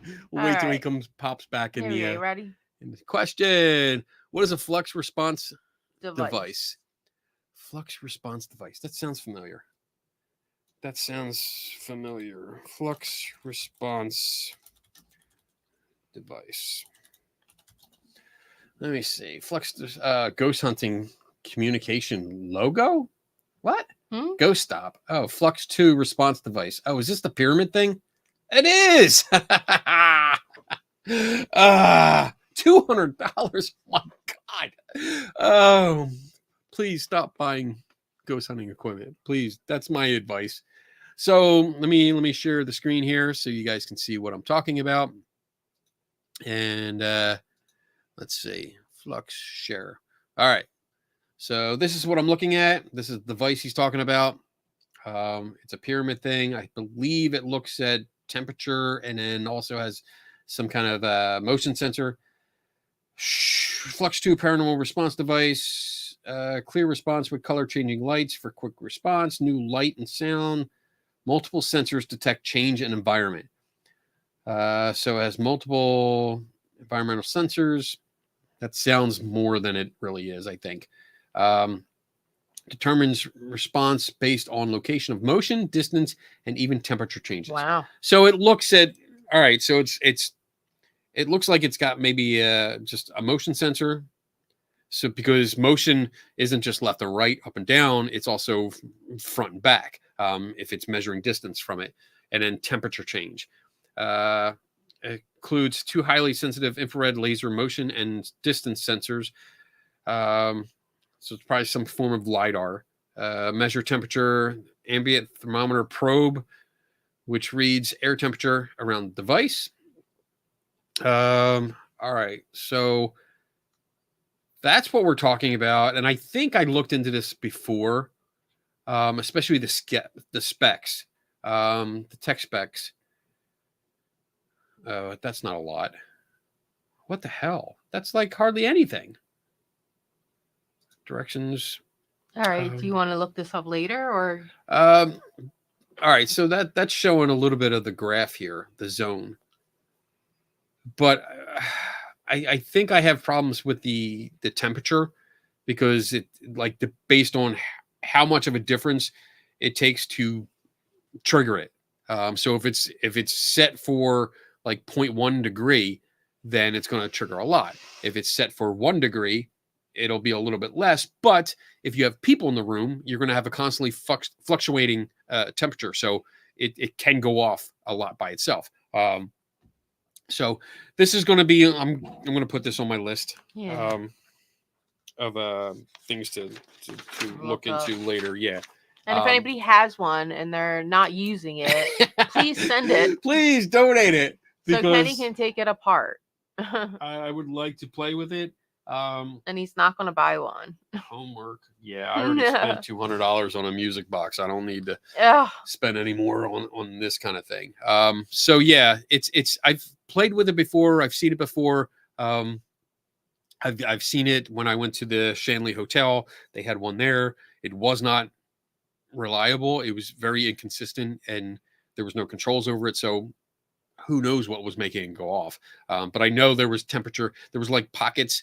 You could feel it was cooler in the room, and then there was like 8 of us in the room, so it eventually heated up a little bit more, and it's gonna mess with it. So, all right. With that said, I'm gonna unmute John here and say, "Hey, what's up? Are you back? Mm-hmm. Can you hear me? He can't hear me. Yeah. Yeah. Okay. Sorry. You're back. I can. Can you hear me? I can hear you. Yes. Yeah. I am. Sorry, little delayed there. Yeah, I had a quick question for you. I didn't mean to, like, you know me, I always have to come in with ridiculous things on. Yeah, I know. So I look forward to it. My question, and I don't know if you could if you could answer this or not, but it's something I've always, I know, like, obviously you don't believe this, but in your experience, when people say like a particular city is like haunted, it's like the most haunted city in the United States or whatever else, what do you think people mean by that? It's like the most ghosts per capita, the most ghosts per mile, like the most ghosts. Like what is it? What do you think people? I think so. Whenever I hear a descriptor like that, when it's the most haunted this or the most haunted house in the town, the city, the state, the world, the country, whatever, it is purely a marketing tactic. That's it. There is no standard, because I ask, like, that's the first question. If I see it in printed material or on the website, or if they promote it on a tour like that, it's yes, wisdom. It's clickbait. It's my first question is always, well, most haunted compared to what? Like, what's the criteria for determining this? And who are you judging it against? Who are you comparing it to? And there is no answer. I have never, ever received an answer to that question, because it's like, well, it is. We have a lot of stories. We have this. We have ghost hunters come out. Like, there is no standard. It's just, okay, you have ghost hunters come out. So does like 1,000 other places. Like, what makes this the most? But yeah, it's purely clickbait. It's marketing. It's to get people in, because I mean, it's almost standard when you advertise something, because if you say it's the most haunted, that justifies charging the high prices that they usually do. So yeah, if you say it's the most haunted place in like the town of Buffalo, yeah, then you're gonna be like, oh well, that's the most haunted in Buffalo. I guess it's okay to pay $50 a person to go in there, because it's the most haunted. But no, I don't think there's anything to it. Yeah, it's nothing. Oh, yeah, Zach's Museum, which was I think that was like 55 or something. Yeah, right? But how's he promote his? The most, yeah, it's the most haunted museum in the world. Yeah, because he has all the most haunted objects in the world. He can charge you $75 to get in. It was a lot of money. It was expensive. But yeah, so that's my answer. It doesn't mean anything. It is purely marketing. That's it.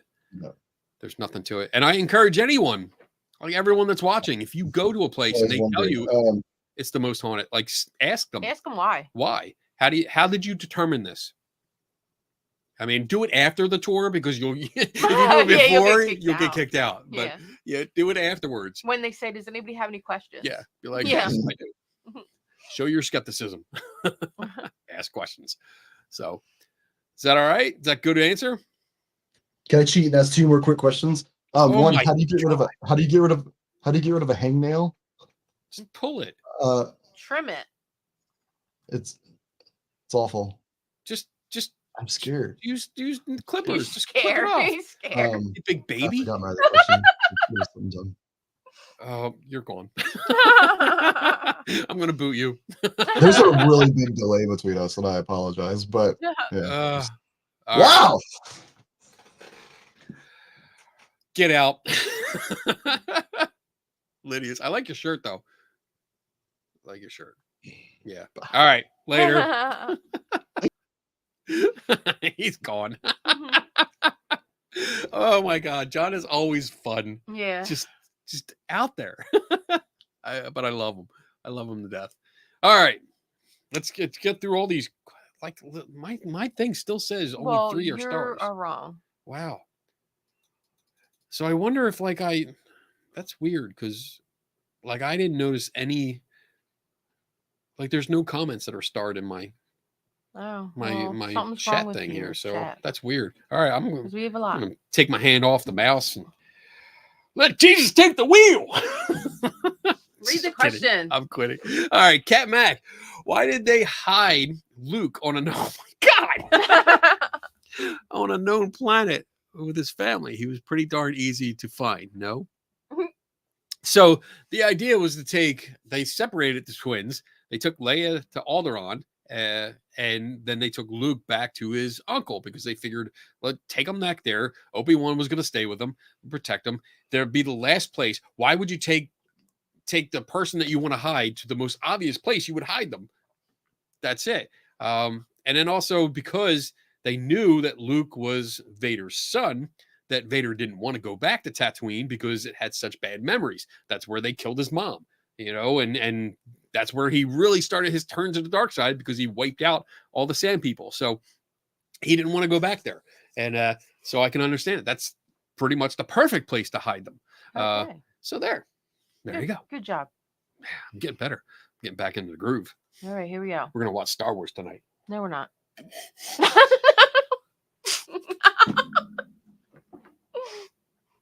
Sorry.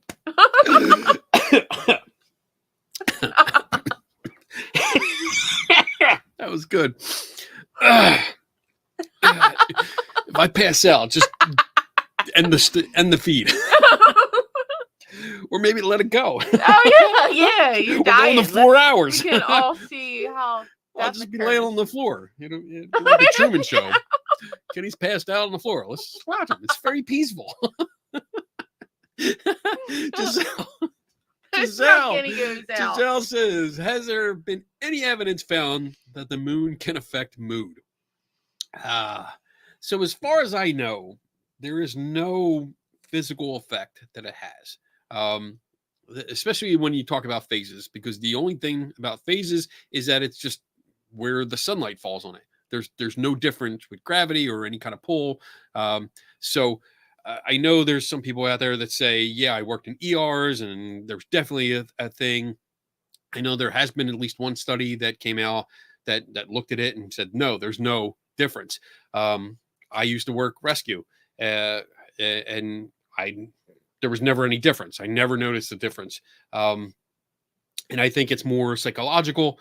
And that's about it. So I don't think there's anything wrong with it, or not anything wrong. I don't think there's any evidence to support that idea. I think it is just a myth that has carried on.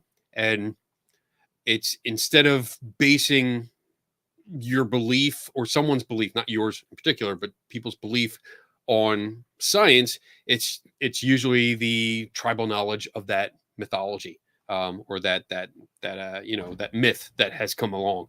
So no, I don't believe that there's any evidence that supports that idea. Good question though. We haven't had a moon question. Yeah. I think. Yeah. Except for that one guy that asked if it was made of cheese. We booted him. Michael Burkeen. The reason I asked about the K2 meter was because I was speaking Cherokee at this location. What?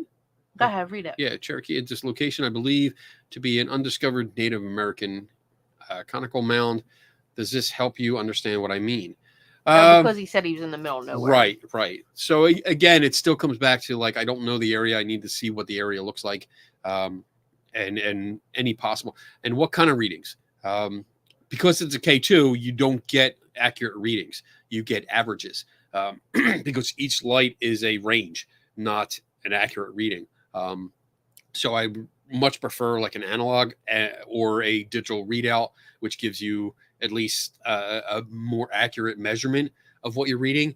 And then again, because the K2 is single axis, it really depends on what direction you're facing, because you can hold a K2. Oh wait, I actually have. There it is. I have one. You can hold it here and get a reading, and then just turn it like this, and the reading will go away. Or likewise, be going around like this and no reading, and then turn it this way, and all of a sudden you get a reading. It's not accurate whatsoever. So I would not, in any situation, I would not put any validity into what this is telling you. I would, if you're really intent on figuring out what might be going on and you want to see if there's good readings, then I would invest in a tri-field meter, like a actual tri-field meter. Not one that Kenny made. Not. What are you trying to say? I make some good shit. It's the stuff that I take apart that doesn't work anymore. But yeah, I mean, that's I wouldn't put any trust in this thing at all. Really. But no, good questions. Don't feel bad about your questions or anything like that. I think they're good questions as long as we're learning about stuff. That they're all good. All right. That is a long one. Mm-hmm. Oh, damn, Bob. I would like to get your take on this.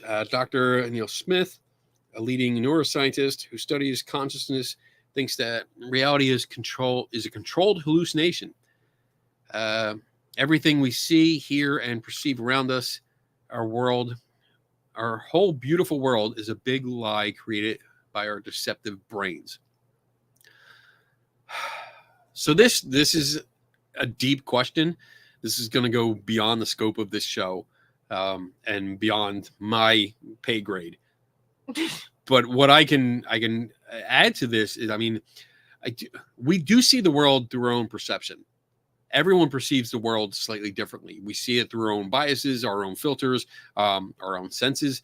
When you think about it, when someone describes something to you, like, you kind of get the idea, but you're basing that description off of your interpretation of their description.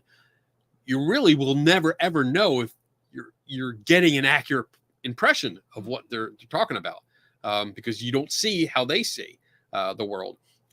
So is reality a controlled hallucination? I don't think it's a hallucination. I think it's more perception, how we perceive the world, because I see the world differently than some of you guys out there. Sees it differently than me. Damn right. But yeah, I mean, we all see the world differently. Just look at the world in general. Look at the news, and you'll see different perspectives all over the place, especially nowadays. It's just rampant. So, damn it, Bob. So, I don't know. I'd have to look at the whatever research or paper that they put out. Not that I would understand it, but I could take a crack at it and just take a look and maybe get a better idea of what they mean. But it's hard to tell, because everything is processed in the brain. Everything that we perceive, from sight, smell, what we hear, to what we feel, any tactile response, it's all perceived in the brain. So yeah, we can. Oh, he sent the link for the article. Oh, good. I don't know if you can save it. Can we save them? Can you just message me that link, because I don't think I can take it off the chat here. Yeah, I can't get it. But yeah, I mean, like, it's difficult, because, like, am I sitting here? Am I sitting in this chair? I think I am. It feels like I am. I feel the chair on my butt. You sure? It's right there. I feel it. I feel the cushiness. All right, we're moving on to the next question. Okay. Fine. It's your fault, Bob. Well, here's Daniel Reed answering Oh, his dilemma. poop. Never thought about that. But you could indicate where you live in other. Well, there you go. That's the answer to the earlier question about the survey, whether you have to be in the U.S. So good. Thank you, Daniel. He probably answered me, and I just totally forgot. I got distracted. He did. Did he? Yeah. He did. We didn't think about the international audience. Well, we have a very large international audience. We are international here at the Skeptical Help Bar. We are worldwide. Yes, we are. Are you ready? She's like, yeah, we are fine. Just move We're on. not going. We got a lot of questions. Hour 3. Yes, we are. No, we're not. Wisdom. Or you can go without me. You're gonna leave? Uh-huh. So we Let's have an go. option. You're wasting Concerning your favorite device, the DR60. Well, not exactly, but relevant. If someone was holding an EVP recorder and rubbed their fingernail against the case, would it not also add demonic voices? So I had a conversation about this with Jimmy from Ghost Quest, and I actually filmed some footage for him concerning this because I brought this up. We were discussing his alleged EVPs, and we were talking about it and how it could come about. And I had asked several questions about how they were obtained. And basically, he was holding a DSLR. I think it was a DSLR or a regular video camera, but it was held handheld, and the microphone was close by where his hand was, and he's holding it, and you can tell from the footage that he was holding it and moving it around. So I brought up the fact that the friction from your fingers rubbing across the case will cause noises that can be picked up by the microphone, and it will sound like this. It essentially sounds like the garbage DR60 shit. The DR60 is a different problem. That's an internal firmware problem and processing problem, aside from the microphone being in the body. But with everything else, then yeah, you could have extra noises because, I mean, and a real good thing to do, a real good simple experiment is simply to take your thumb and forefinger here and go to your ear and just little bit, just back and forth like that, and you'll hear it. And this simulates what might be happening at your camera, because if you're holding that camera, man, we got visuals. So like for this camera, the microphone is right here, up here, these 3 holes. You can see it right there. There you go. So if I'm holding it like this, and trying to steady it, then any movements of my thumb here is going to translate. It's going to send vibrations to that microphone, and you're going to hear it. And it's going to be amplified. And in some of the clips, because I did some test clips, because I had talked about it and I'd heard it before, but I never actually recreated it purposely for that to have demonstrations. So I was able to do that and send him a bunch of clips. Some were like, they're okay. And especially when you prime people, when you put the text on screen, like you get it, you can hear it. There was one in particular that was a name. It was a first and last name. I think, shut up, Bob. But it came out really clear. It really sounds like a name, but it's not. It's just the friction. So there you go. Good question. I like that. Let's see. Oh, thank you, Bob, for sending me that link. I saw that. I see that. Are you aware of the C3? That's one super leg, right and left. Oh my God. It's the right leg. And yes, I did notice it from the start. I thought that was one of the weird things that I noticed it right away. But I didn't pay any attention because I figured it was normal. And then it became a big deal. It was a real big deal because I think some of the toys came out without the silver leg. And it was like, wait, that's not right. That's not what the movie says. So I even had the one when he has the red arm. Ooh, what about that, bitch? I'm kidding. All right, moving on. We're going to do shotgun some questions. Mm-hmm. Did you ever do the flashlight trick demonstration with an LED mag light? I have a video, if not. So no, if you can send that to me, that would be great. I'd love to see it. And if you can include the let's see, I'll put my email back up there. Send me the clip or the link to the clip, and if you can send me the information on what type of flashlight it was, because I'll get the same one so I can replicate it, because that would be good. I've only ever practiced with the incandescent ones. These ones. I dropped it. Throwing stuff. This one with the incandescent bulbs, or the xenon bulbs. That's what they are. That heat up pretty good. So I would like to try the LED ones to see what that does, and I would love to see the video. And if you don't mind, if I could use that maybe in a future video as a demonstration, that would be awesome. So yeah, let me know. Cool. Cat Mac, what is a sound that you love? A sound. Rum pouring in my drink. Bloop, bloop, bloop, bloop, bloop. Like, oh, that sounds like rum. Oh my gosh. Yeah, baby. We're going to have some fun.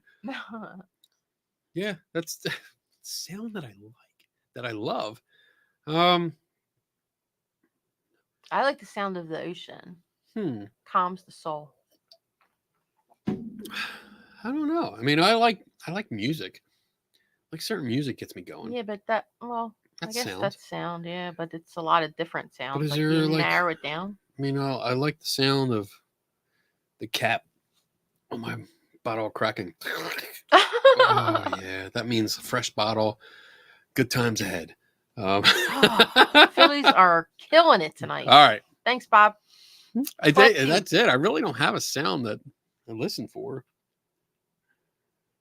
I don't know. No, I No, I am don't. representing the Phillies. I do have my Phillies shirt on. she does. She don't like being on camera, or I'd show you. Yeah. Can I show you? Can I move the camera? You can show my Phillies. You want to see Donna? You want to see Donna? There she is. Hi. There she is. I told you she's there. She's a real person. She's not AI. Bob. Oh. I'm kidding. All right. Next question. Come on, you're yelling at me to keep going. You're good. I'm waiting on you, Phillies girl. Yeah. Do you believe there are parallel universes? No, I don't. I mean, it sounds cool. It's a great sci-fi plot device. And well, except the Multiverse of Madness, that wasn't that great. But no, I really don't right now. And there's really nothing. I don't think there's anything that demonstrably shows it conclusively. Is that what I want to say? I don't know. I'm not in No, your brain. I don't. I don't know what you're trying to say. I know. I'm trying to say something. I'm trying to sound smart, but it's failing miserably.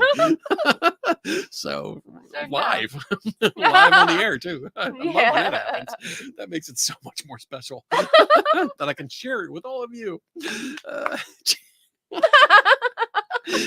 Hey Jay, what's up? If we don't have any evidence of what a ghost is, how can we measure it? Exactly.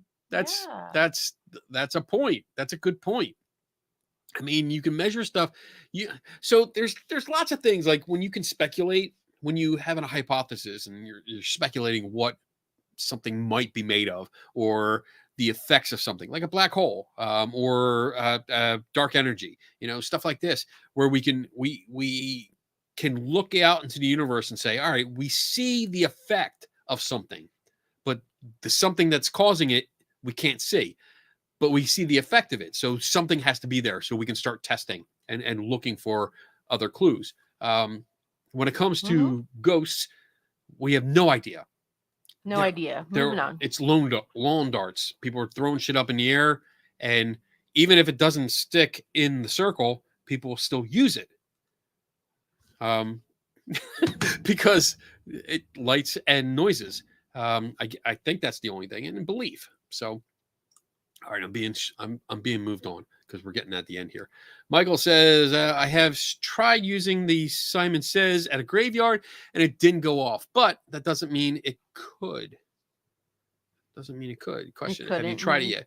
So I have not tried it yet. I haven't, because I've been looking for one I've been hesitant. I don't know why. It was like $10 online. I can buy a brand new one, but I hesitated because I was like, Yeah, I'm going to the flea market. Find them at the flea market. I'll find an old school one at a flea market. That's great. And we did find one, but it wasn't.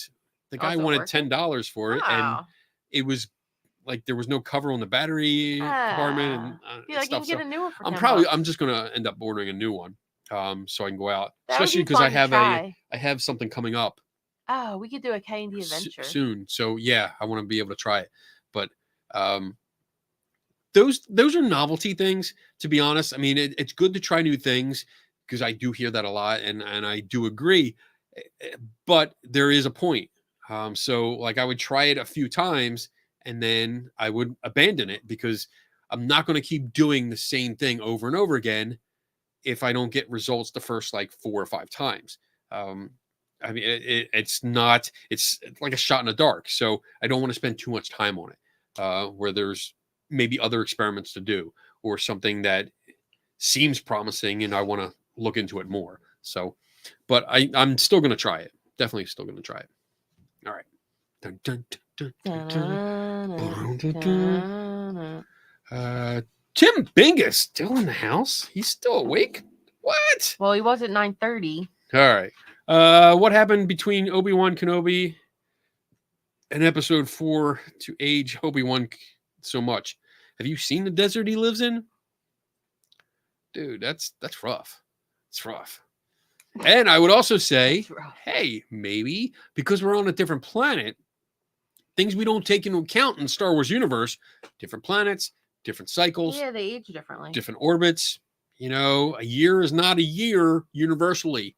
So maybe he was just there longer. You know, 4 years on that planet could be like 20 years here. Just saying. Next question. Dragon Ranger. How do you feel about millimeters? Don't think they're useful. They are a combination. I mean, the ones that I dealt with the first ones. I don't know what they're up to now or what they're doing, but the first ones had like temperature and EMF. And the original one, I think you had to switch between the two. You couldn't use both at the same time. But I think later models you could. But again, it's the same equipment in a new box. I mean, all they did was package it together. And the story behind it, I don't know how to say this without sounding like a dick. I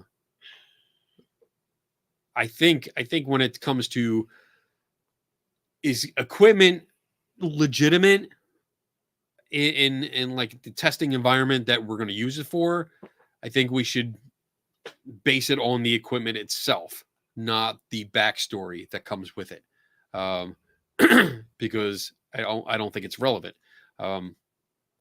But the device itself, it's just temperature and EMF. So, like, we don't know that works.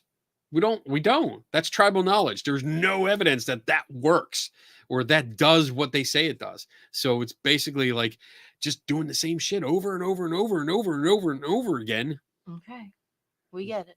They don't even record the results. Yeah, that sucks. We're moving on.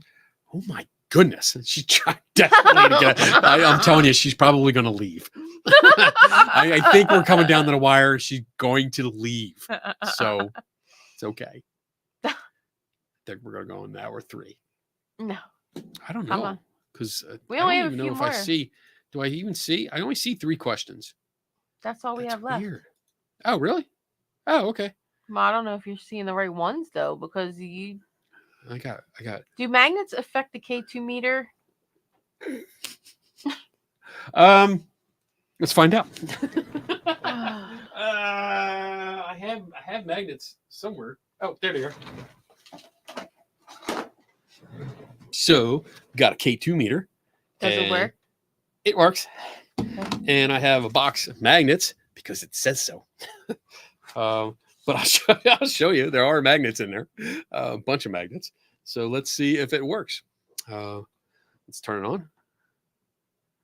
Let's see if you can see that. I'm going to turn this light off so you can see it better. Ooh, dark. I'm dark and mysterious. Let's see. Oh, yeah, look at that. It's blinking. What do you have to stop moving both? Yeah. Why don't you take a Let's magnet see. out of the box? Wouldn't it be easier? No. You can't get them out No, of the box. damn it. This was not a good idea, Donna. You were the one said, "Oh, let's go figure it out." No, you're like, oh, take it out of the box. Wouldn't it be easier? Sure. Yes, the magnets go. do affect the K2 meter. It's Ooh. going crazy. Oh, look at that. Ooh. So if I hold this like that. Oh my gosh. No, this is actually really good because look, it stays on the back. So Right. if I hold it like this, say to like a TV camera, and I'm like, oh, look, we don't know what's happening here. I wonder if there's any spirits here. Are there any spirits? It is. Oh, you can make it. Are there any more spirits here? Oh my goodness. Ah. If there's a demon here, make it light up. Oh, look at that. That's pretty cool. Good question, Wayne. We learned stuff tonight. That's awesome. I love that. I'm excited about that. Okay. More experiments to happen. Come down the wire. We might do just a few minutes over. All right. Let's see. What do you think? Do you think the moon is hollow? No. Okay. No, there's nothing to indicate that it is. So yeah, I'll go with that. All right, Michael, would we know if life was just a simulation? Probably not. I mean, I think that's getting back to Bob's question. I mean, if it's this good, I mean, this ain't like just 8K. This is it's pretty damn good. This is more Matrix-like. Matrix-like if it is a simulation, but I don't know. I don't buy into it, unless I see something that can turn everything off. I mean, I'm not saying I want to wake up in a gooey cocoon, and look around and there's like towers of cocoons with electricity and all that on it. I don't want to see that with the spider things. But no, I don't know if we would. I really don't know. And I'm perfectly happy not knowing. All right. If there were, I don't have this. I don't have any of these on my star thing. I don't know what's going on. Wisdom. They're lucky these are getting through because they came in late. If there were human ghosts, why would there not be ghosts of animals? If scratches were real, I would say it doesn't mean demon, but it means an animal. So yeah, there's plenty of people out there that do say the ghosts of their cats and dogs and stuff like that come back, but it's usually just cats and dogs, not like deer or horses. Hamsters? Or what? Hamsters or Hamsters fish don't come back? Nothing. If fish ghosts existed, I mean, shit. The ocean would be the most paranormally active place on the planet. Macy Rose, what is the yellow book on the countertop over your left shoulder? So this is a book that I pulled out thanks to our librarian, Tim Binga. It's called Weirdness. I did start reading it. I just haven't gotten through it yet. It is what fake science and the paranormal tell us about the nature of science. And he's going to be at SciCon this year. So Tim actually picked it out. He saw it on my shelf and he's like, hey, he's going to be he's going to be at the conference. So I took it out so I can make a pile and take it with me so I can get it autographed. Oh, that's good too. Yeah. Or you can actually read it. Yeah. Well, yeah, I want to read it so I can have, I can have a conversation with him and hopefully ask him to come on the show because I think that'd be cool. But yeah, I'm going to start doing that because we're getting down to the wire here. Yeah, it's going to be here before you know it. We got about a month. Just over a month to go before we are in Vegas and doing SciCon. Vacation. Yeah.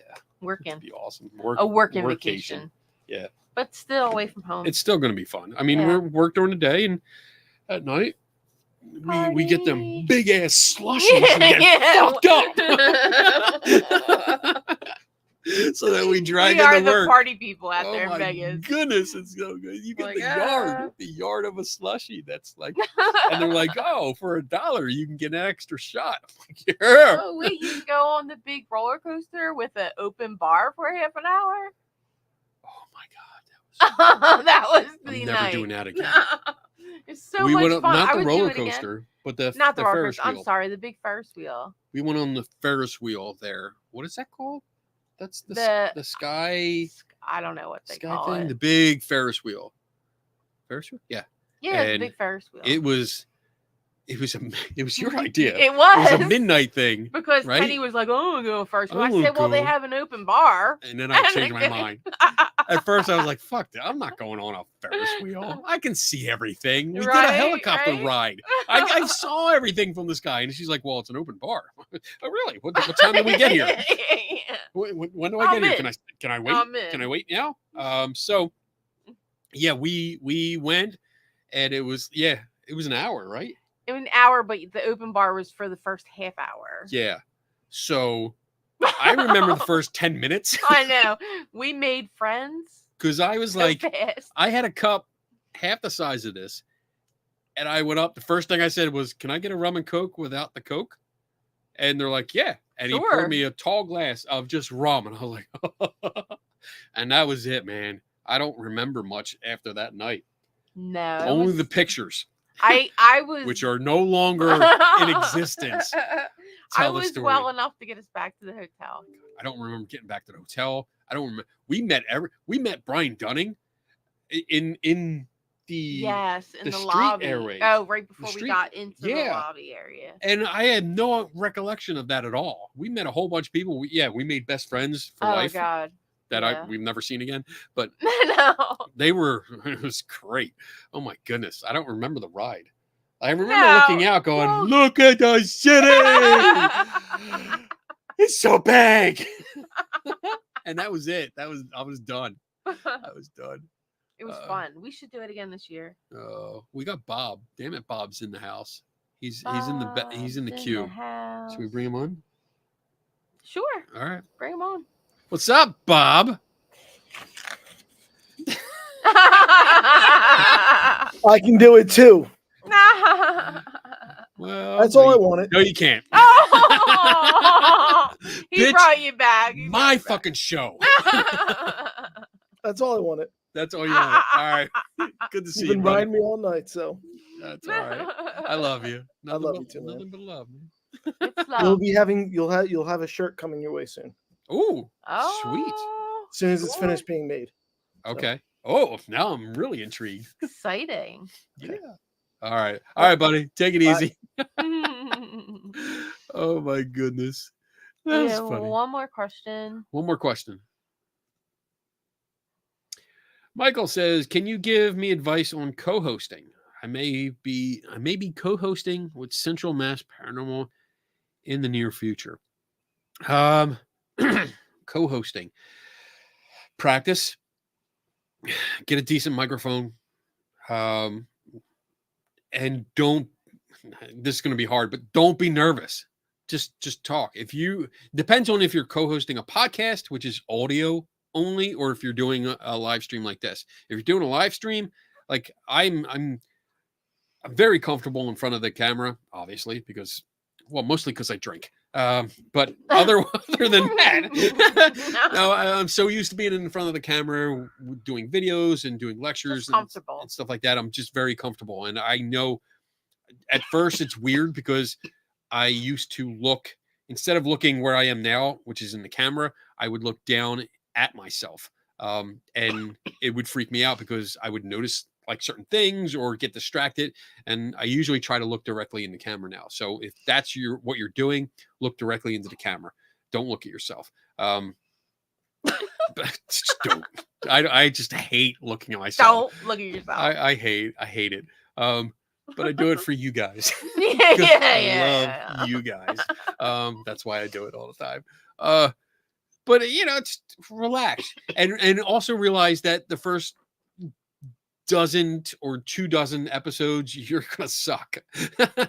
It's just you're finding your Your groove. groove, Yeah, yeah. you're finding where you are and how you feel in front of it, and you're getting comfortable with it, with all the stuff. Remember to go on early or get there early and get set up early, because you want to be able to get your microphone and video and whatever set up and working.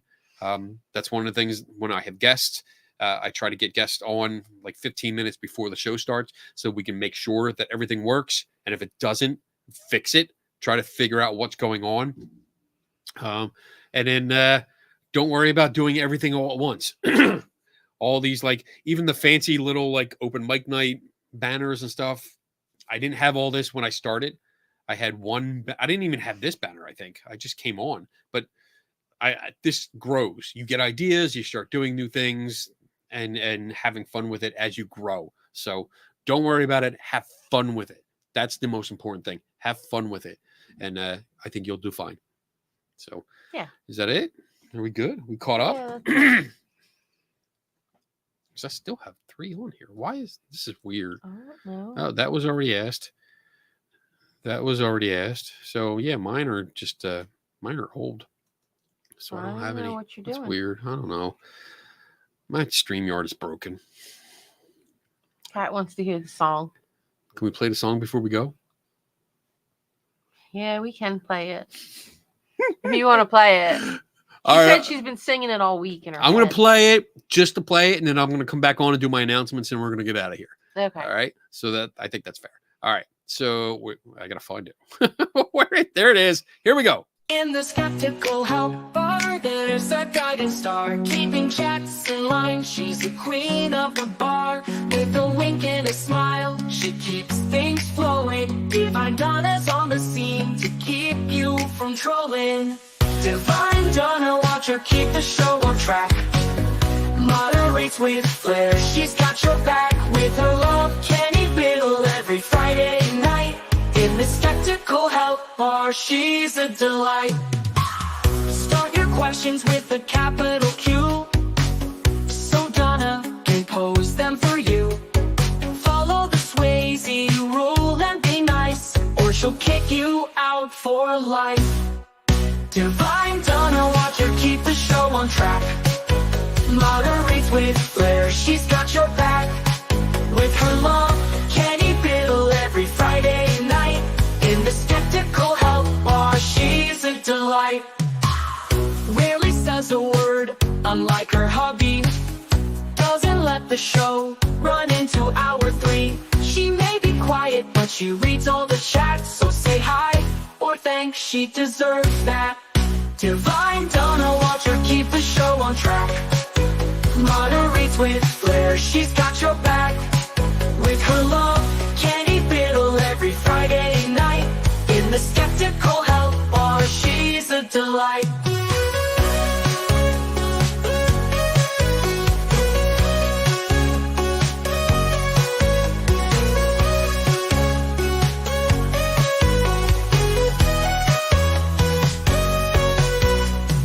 Rarely says a word, unlike her hubby. Doesn't let the show run into hour 3. She may be quiet, but she reads all the chats. So say hi, or thanks, she deserves that. Divine Donna, watch her keep the show on track. Moderates with flair, she's got your back. With her love, Kenny Biddle every Friday night. In the skeptical help bar, she's a delight.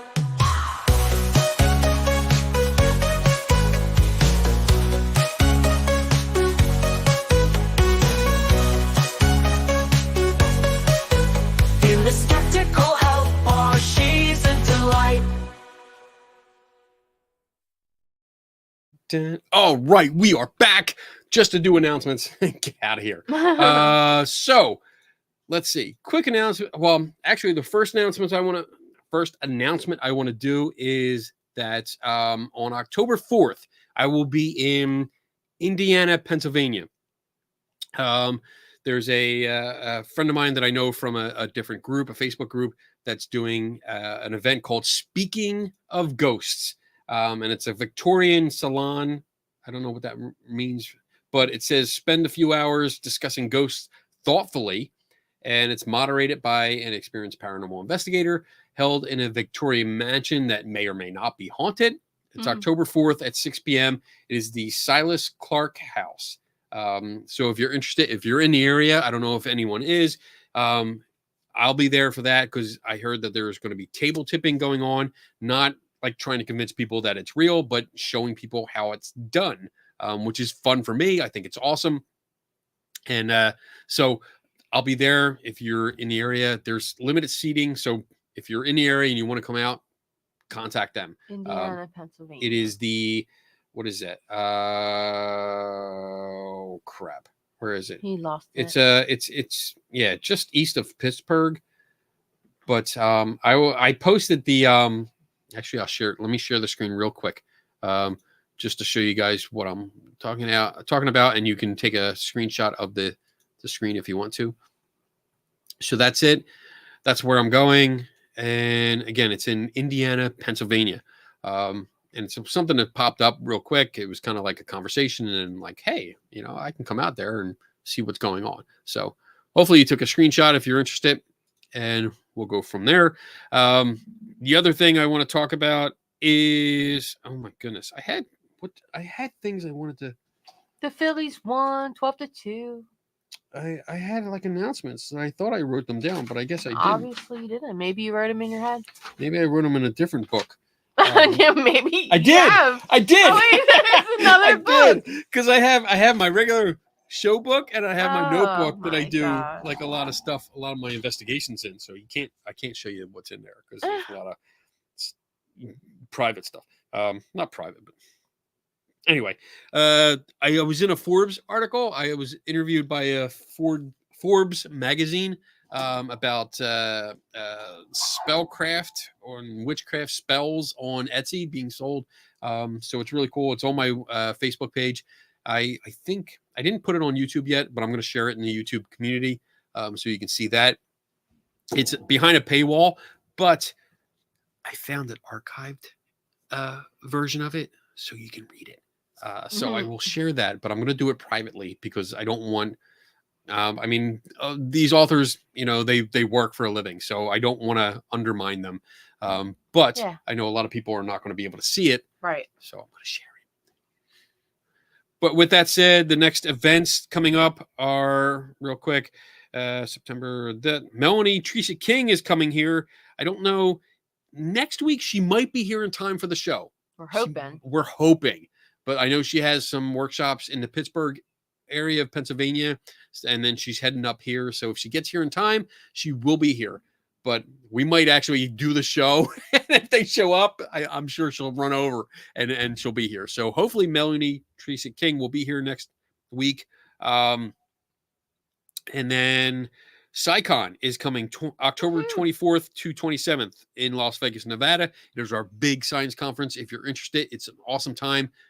We have Neil deGrasse Tyson and Brian Cox as our two keynote speakers, which is really good. And I actually heard that we are almost sold out of general admission tickets. Really? Yes. I don't think we've ever been I know. sold I'm out. so excited. I heard the news and I was like, what? That's awesome. Great. And I'm also happy to say, and I'm going to gloat a little bit, that my workshop Thursday morning at 9:00 is sold out. Yeah. So I'm excited about that. I'm going to do a workshop with Richard Saunders, who does the Skeptic Zone podcast. If you haven't listened to that, take a listen. It's a really entertaining show. But we're going to do a joint workshop, and it's going to be fun. I'm looking forward to that.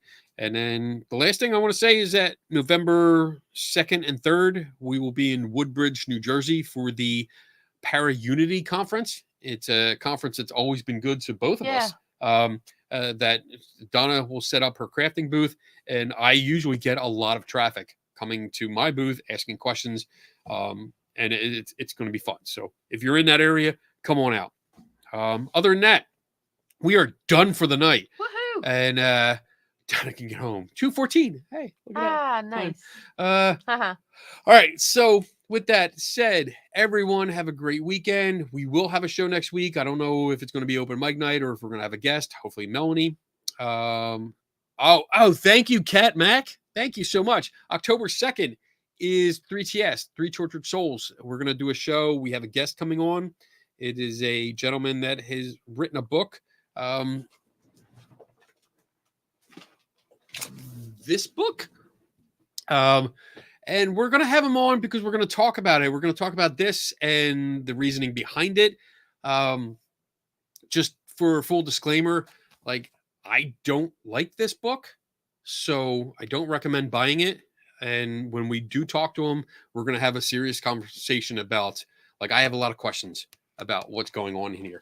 But the gentleman is on TikTok. He promoted it as a based on science, and that it's all you ever need to determine how haunted your location is. It's going to be a good show. So I think it's going to be a good show.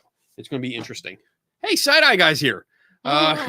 Good timing. Yeah, right at the end. Good job, Seg. Anyway, so with that, I gotta let me cue up the video so I don't screw it up. That's the long one. Oh, there's the short one. Okay, so everyone, have a great weekend. Have a great morning, afternoon, evening, wherever you are, and we will see you next week. Yep. Bye, Never guys. stop learning. Never. Hey, diddle diddle, here's a little riddle. Who's the best debunker? Is it Kenny Biddle?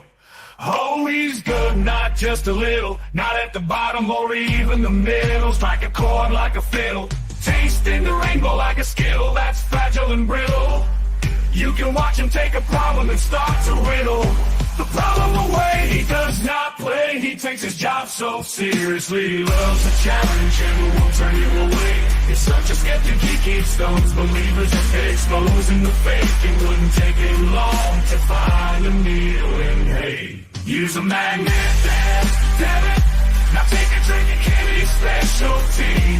Someone may say that's not for me. To each their own, what will be. Man, Kenny's such a skeptic, drinking skeptical tea. Like and subscribe, everybody turn notifications on. And go watch his show and forget about this song. Mr. Wizard or Bill Nye the Science Guy. Can you remember? You like Kenny better, so head to the Skeptical Help Bar and meet the bartender. Pick up a drink and relax, cause nobody does this better. Not even close, not even a little. He's the one and only